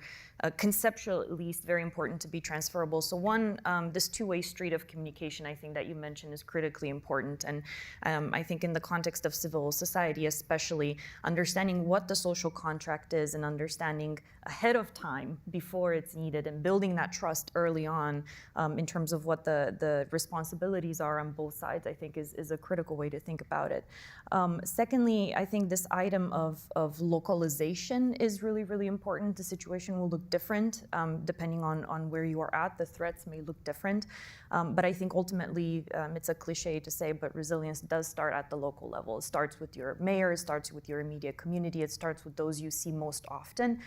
And then in some cases, I think for some communities, those are also the most immediate representatives of the government and the national level ultimately. So how we transfer and localize these interactions, I think, is critically important. And then thirdly, I would say what the responsibilities are defined very, very clearly. I appreciated that in the concept as well, that it was very, very well defined. I think who does what, and then in that context, how civil society can fit in. Because I think civil society has tremendous expertise, and we can talk about this as well, but has tremendous expertise and capacity and contributions that it can bring to the discussion. The question is, how do we harness those, and how do we build a foundation to be able to leverage that? Excellent. Well, you've given a bit of a foreshadowing of what I'll turn to next, which is talking about different stakeholder groups and their role in whole of society resilience. And we'll come to private sector and also the civil military aspect in a moment. But you, Anka, you raised civil society there. I wonder if you could just describe the role that civil society organizations play in whole of society resilience efforts. Yeah, absolutely. And I can, would love to hear other examples from the Latvian context, but I would separate it in my mind in two contexts, kind of peacetime and crisis versus wartime situation specifically.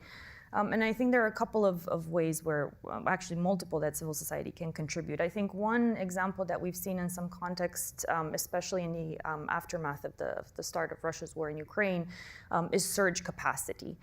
This is an example actually that happened in Romania as well, where in the initial overflow of refugees coming from Ukraine, this was the early stages of the war, civil society stepped in to assist with initial aid, with initial contribution, for example, to find Ukrainian speakers to help translate, to help distribute, in some cases, the aid that was coming from a central level. But what was very interesting in that context, and this feeds again into the question about scalability, is that in some contexts, those informal networks already existed.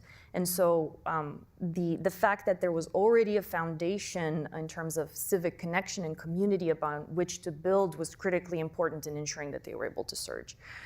The other item I would bring up is expertise. I think in many cases, civil society can have fabulous expertise that is maybe sometimes complementary to or needed in some contexts at a national level. And I can think here of examples for when it comes to disinformation, open source intelligence, complementing the efforts to fight misinformation and disinformation and narratives that are undermining cohesion, many times that comes from civil society, from reporters, for example, who are doing a great job, for those who see things from the front line, so to say.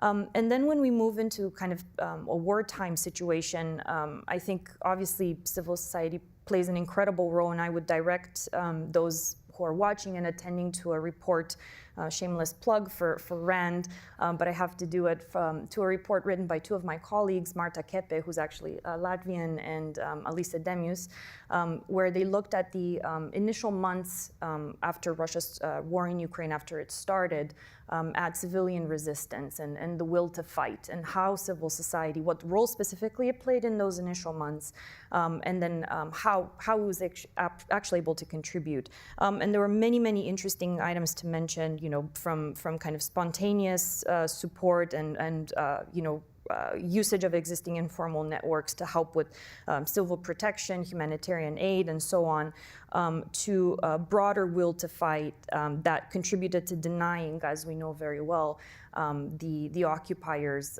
efforts to capture the country. And so I think thinking about this as a continuum, but then also understanding how those responsibilities change as we move from one context to another is critically important. And of course, Ukraine has many, many lessons to share, as do leaders in this space, like Latvia, like Sweden, like Finland, that we should take and consider as we think about civil society. Thank you very much, Anka.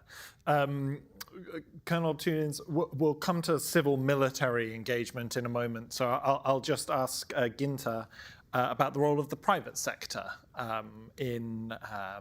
a stakeholder in whole of society resilience. We discussed it a little bit in the first panel and the important role that they play in ensuring continuity of critical services, etc. But any particular experiences there that you'd like to flag from the Latvian perspective? Yeah, there actually, I can say there, in our case and with our already practical experience in engaging with the private sector, there are two kind of groups of that. One are the very proactive ones who would like to find a role and for every scenario, how they should react. They are asking for support in generating different scenarios so they could adjust their own internal working procedures to ensure that they meet those critical sustainment of the services goal in any kind of situation. And then, of course, there are others who are not so reluctant to do that.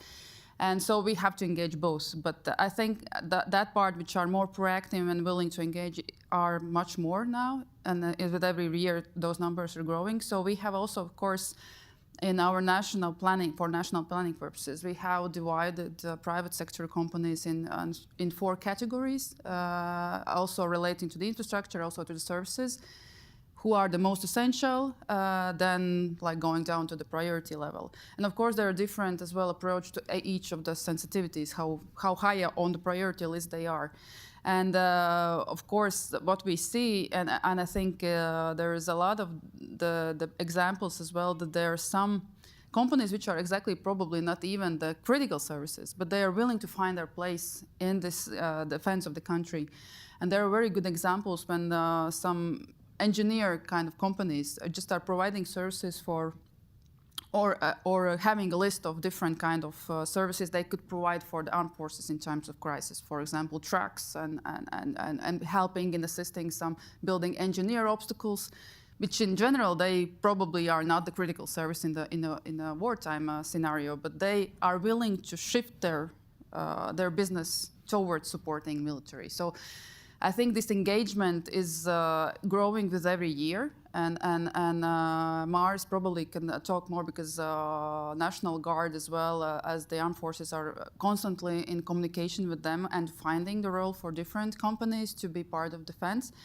And of course, what we do at the government level, we again go every year, every now and then organize tabletop exercises with the different companies.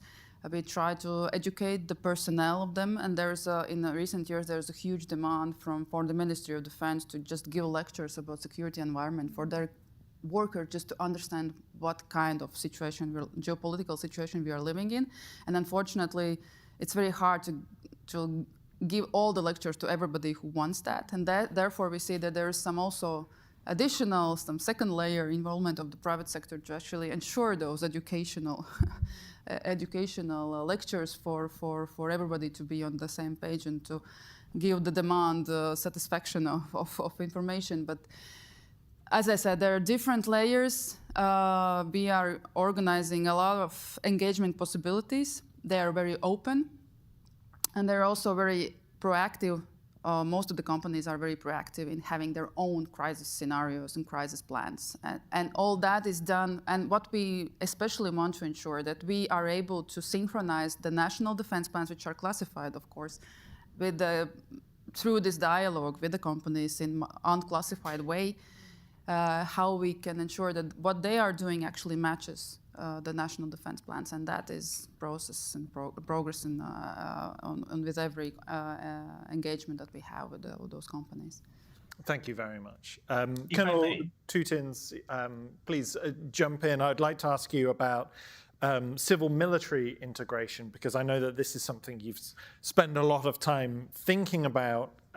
Wonder if you could just sort of describe the key principles there and ways in which we can better integrate civil and military aspects of resilience. I will start a bit with looking back to the previous conversation and social contract. I think in Latvia particularly, Zemesardze, which is basically equivalent of US National Guard, is good example which is illustrating how the civic society is demonstrating their will and readiness to defend the country. These numbers of volunteers who are coming to Zemesardze, to National Guard, is really positively impressive. And another comment on this is will to defend versus will to fight. We literally this year were having pretty hot discussions on this, and we very clearly understood that appropriate definition is will to defend. Will to defend, and this is actually psychologically even very important to define it exactly through this perspective, will to defend. We don't have any interest about Russia itself. Let them do whatever they want in Russia, but we will defend our country. We will defend and we will stand up and fight.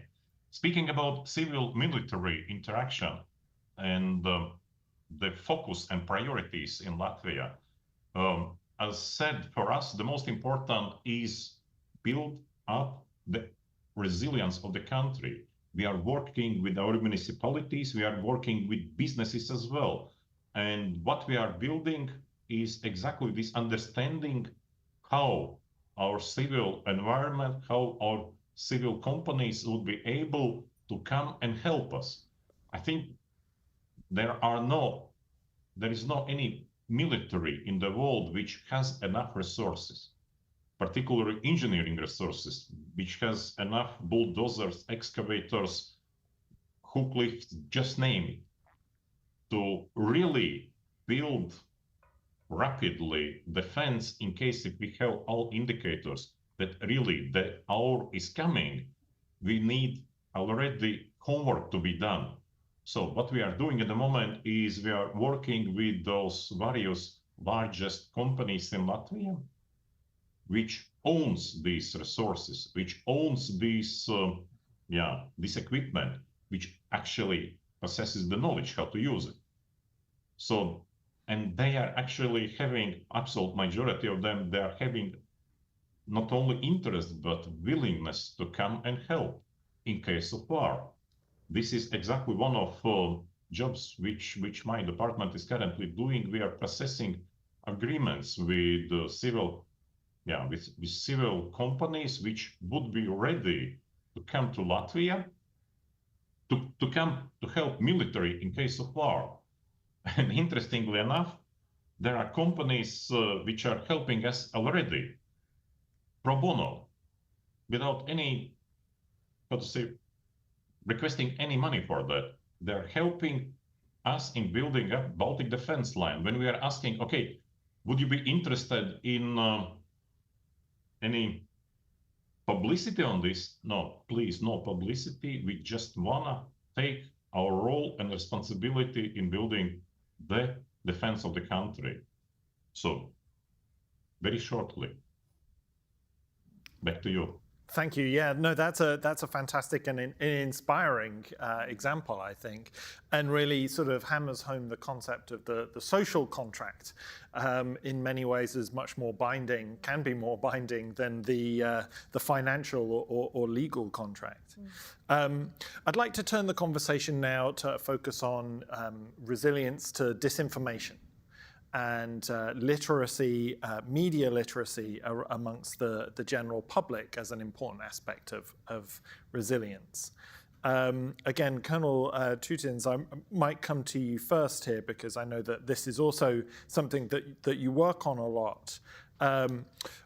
The Deputy Ambassador said earlier that the Baltics is very much the center of gravity of Russia's subconventional aggression, which includes disinformation campaigns.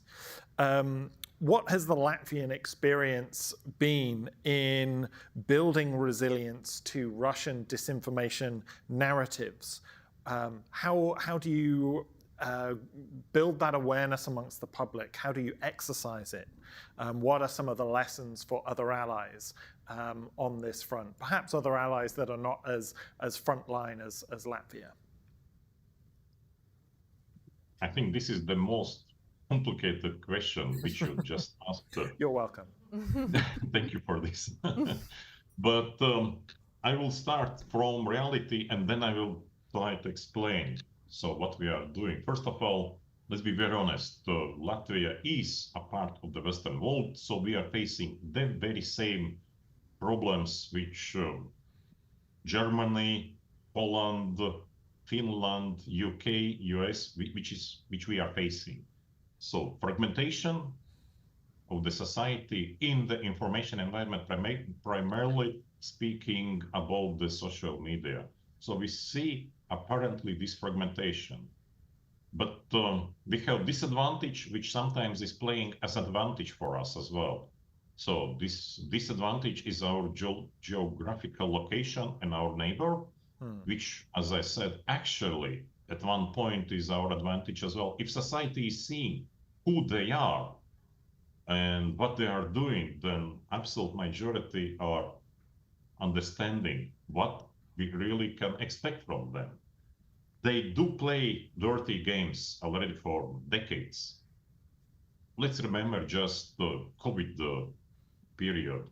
What we very clearly understood actually January, February 2022 was, that was like absolute manifestation when we could see all possible evidences that not all of them, but many of these anti-vaccination, anti-COVID narratives and bubbles, echo chambers were de facto managed or amplified exactly by Russia.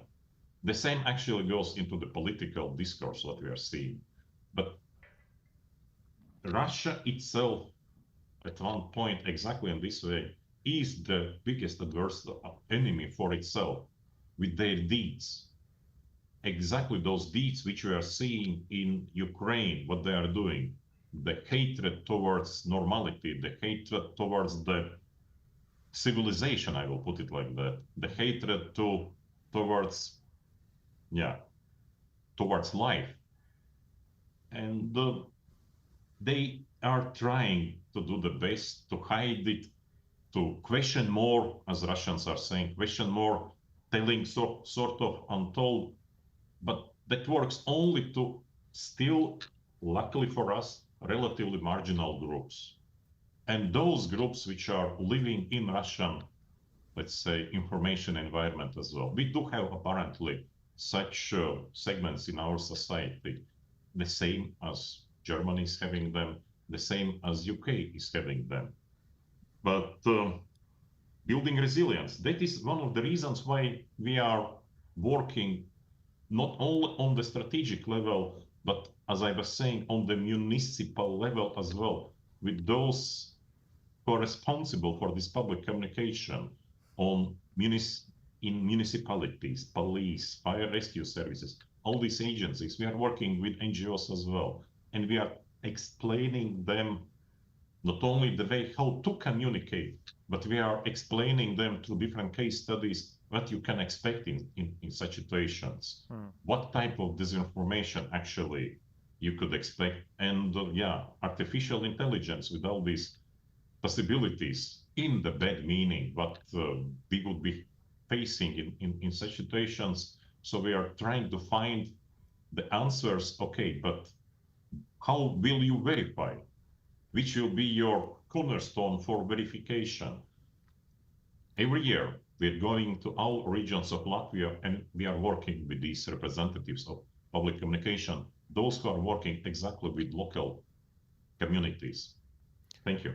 Thank you very much, Colonel. Obviously, this is, as you mentioned, this is an issue that we're facing across the alliance and not just in frontline countries. Anka, I want to turn to you on this. Romania has obviously been facing this issue and is very topically has been in the news for the Russian disinformation efforts around the Romanian elections, elections that have just happened and were called last night.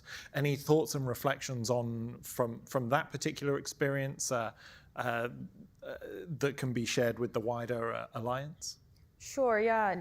Maybe a couple of ideas, and I'm not a disinformation expert, just to clarify. So maybe some general thoughts, let's say, for kind of drawing from the Romanian experience. So I think maybe one thing that I would mention is I think the importance of preparing for and taking the question of continued disinformation not as a question of if, but as a question of when.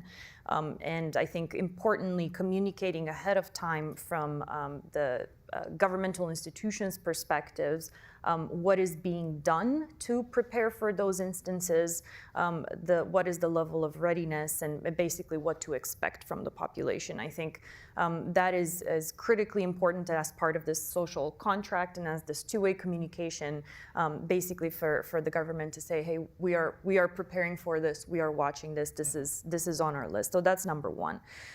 Secondly, I would say as these instances happen, I think, again, probably not a surprising point, but rapid responses, I think, are critically important in the context of the, now canceled round of Romanian elections in the winter.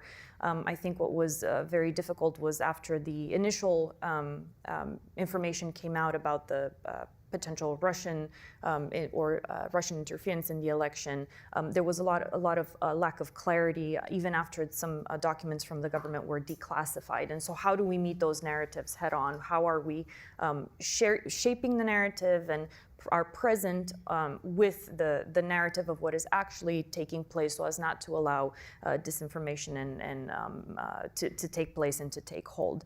And then the last point I would mention that, again, probably not surprising, is that in these cases, I think societal trust is critically important, and the lack of it allows very, very easily for nefarious narratives to take hold. And so how do we think about it in that context, in the context of setting up the foundation of societal trust to fight back and to be prepared next time such narratives come through? I think that's critically important. Thank you very much. Yeah, you raise a couple of really important and salient points there. One, I think the importance of trying to get ahead of the narratives. It's very, very difficult. It feels like you're sort of playing whack-a-mole with disinformation a lot of the time.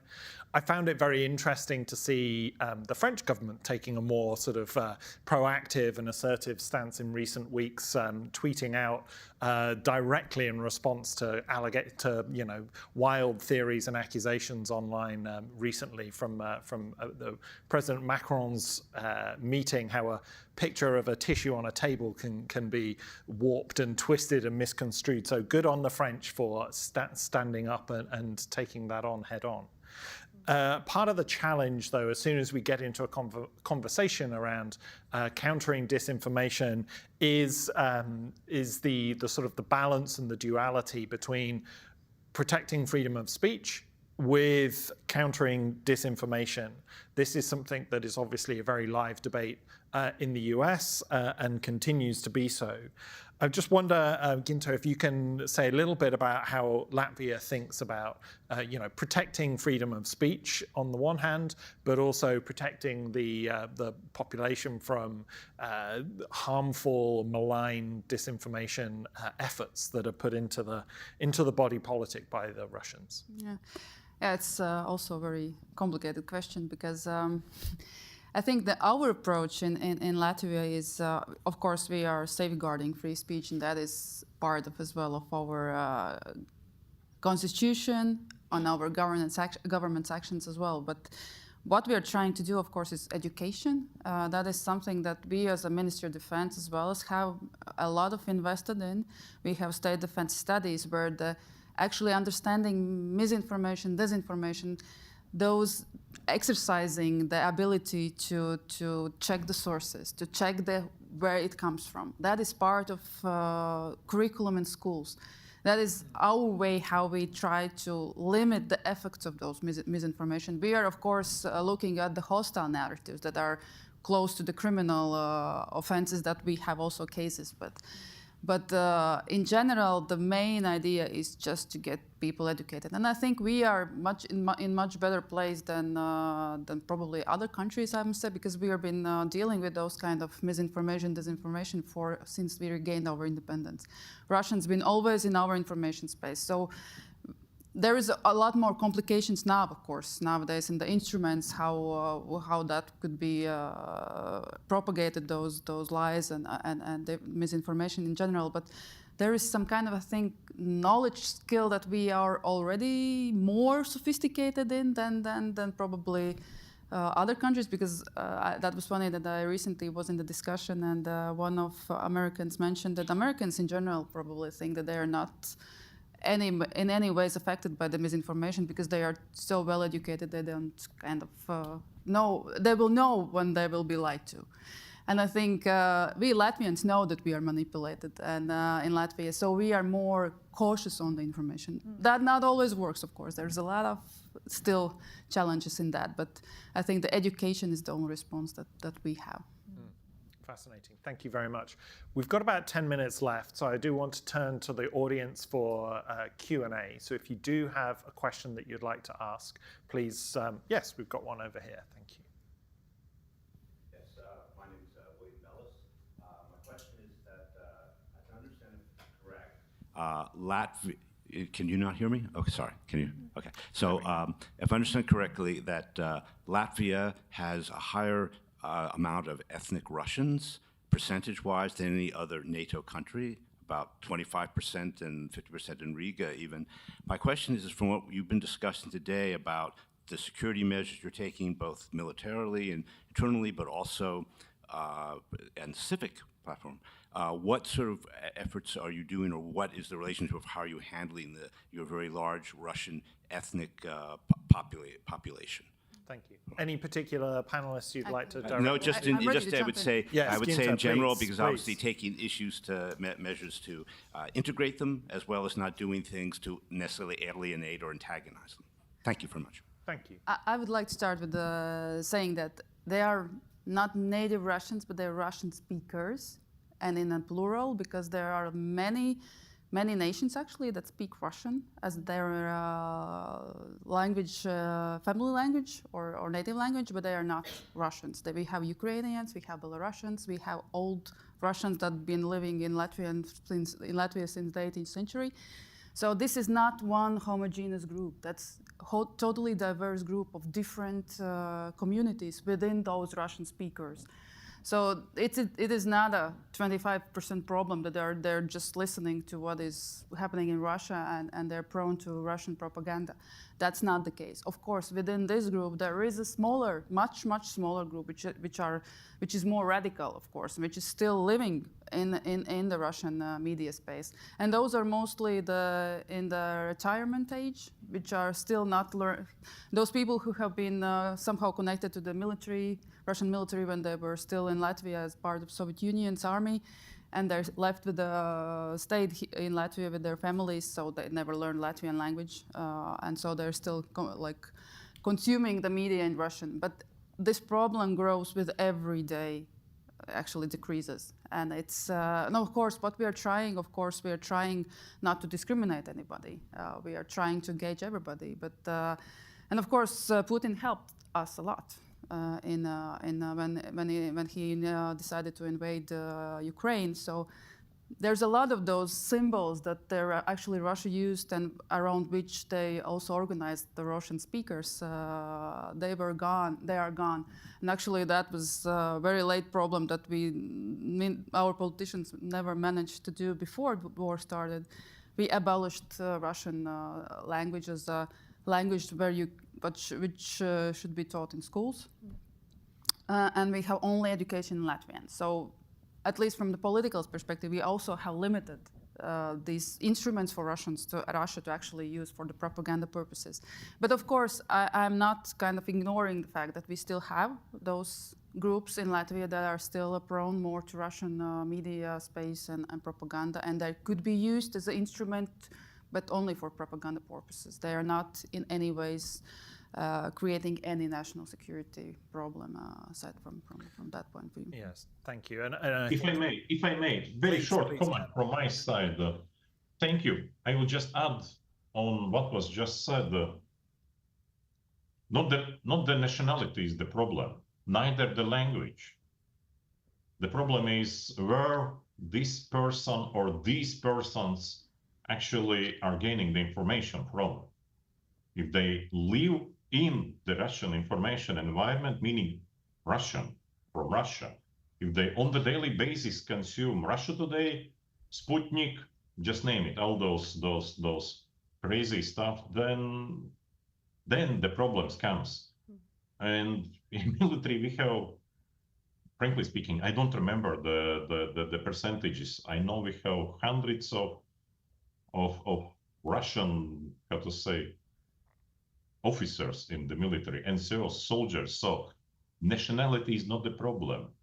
Where your brain actually, or the heart is laying, that is the problem. Sorry. No, thank you. Very, very helpful and important point to elaborate on. And as you said, it's not being a Russian speaker doesn't necessarily make you Russian or instinctively sympathetic to Russia. I can, as a person who is both English and an English speaker, I'm sure there are many people who are native English speakers around the world who do not consider themselves English. So yes, one question over here. Good morning, Michael Muth. I teach international business at the University of Texas and visited Latvia a number of years ago and had a wonderful time. Actually came across the European Pro Beach Volleyball Tour at the beach nearby, which was great fun. But have two questions, one based on geography, another on economics. Geographically, not only is there the threat in the east, obviously, but Latvia is buffeted by Lithuania on the south, Estonia on the north, and the Baltic Sea on the west. And I'm just wondering if that presents any advantages or disadvantages geographically. In other words, I assume everything is very integrated and coordinated, but are there particular issues that are strengths or weaknesses in those relationships, and particularly on the seaside? In other words, are the fact that all three countries have ports and so on, Russia has a strong navy, does that create any vulnerabilities? On a separate topic, obviously, security situations can wreak havoc on economies. I'm just wondering if there's anything that Latvia can do to strengthen its economy, which could help prevent a lot of this from happening. Further integration, or are there any other particular economic risks that are more severe because of these potential crises? Thank you. Thank you very much. Colonel Tutins, I might turn to you therefore for the first question about Latvia's geographic position, and then open to others around economic measures and risks. There was this joke going around the internet in 22 that Mr. Stoltenberg, NATO Secretary General, actually should give an award to Mr. Putin as the salesman for NATO of the 2022. So with the fact that Sweden and Finland joined NATO, I think Russia eventually realized that Kaliningrad at one point, maybe some years ago, it was advantage for them. Now, even officially, that is pretty clearly stated by many ex-military. I remember at least few Polish flag officers speaking about that in case of war, please take a note, Kaliningrad will go to Poland. I'm literally quoting ex-Polish, retired Polish generals at the moment. And this is very strong message because till 2022, roughly end of 22, that was almost the taboo theme to be spoken. Now it is not taboo anymore. So Russia sees that Kaliningrad is a problem for them. So that is a bit about the geography eventually. Speaking about economy, and I hope my colleague will add on this a bit more, I think the challenge for us at the moment is this uncertainty.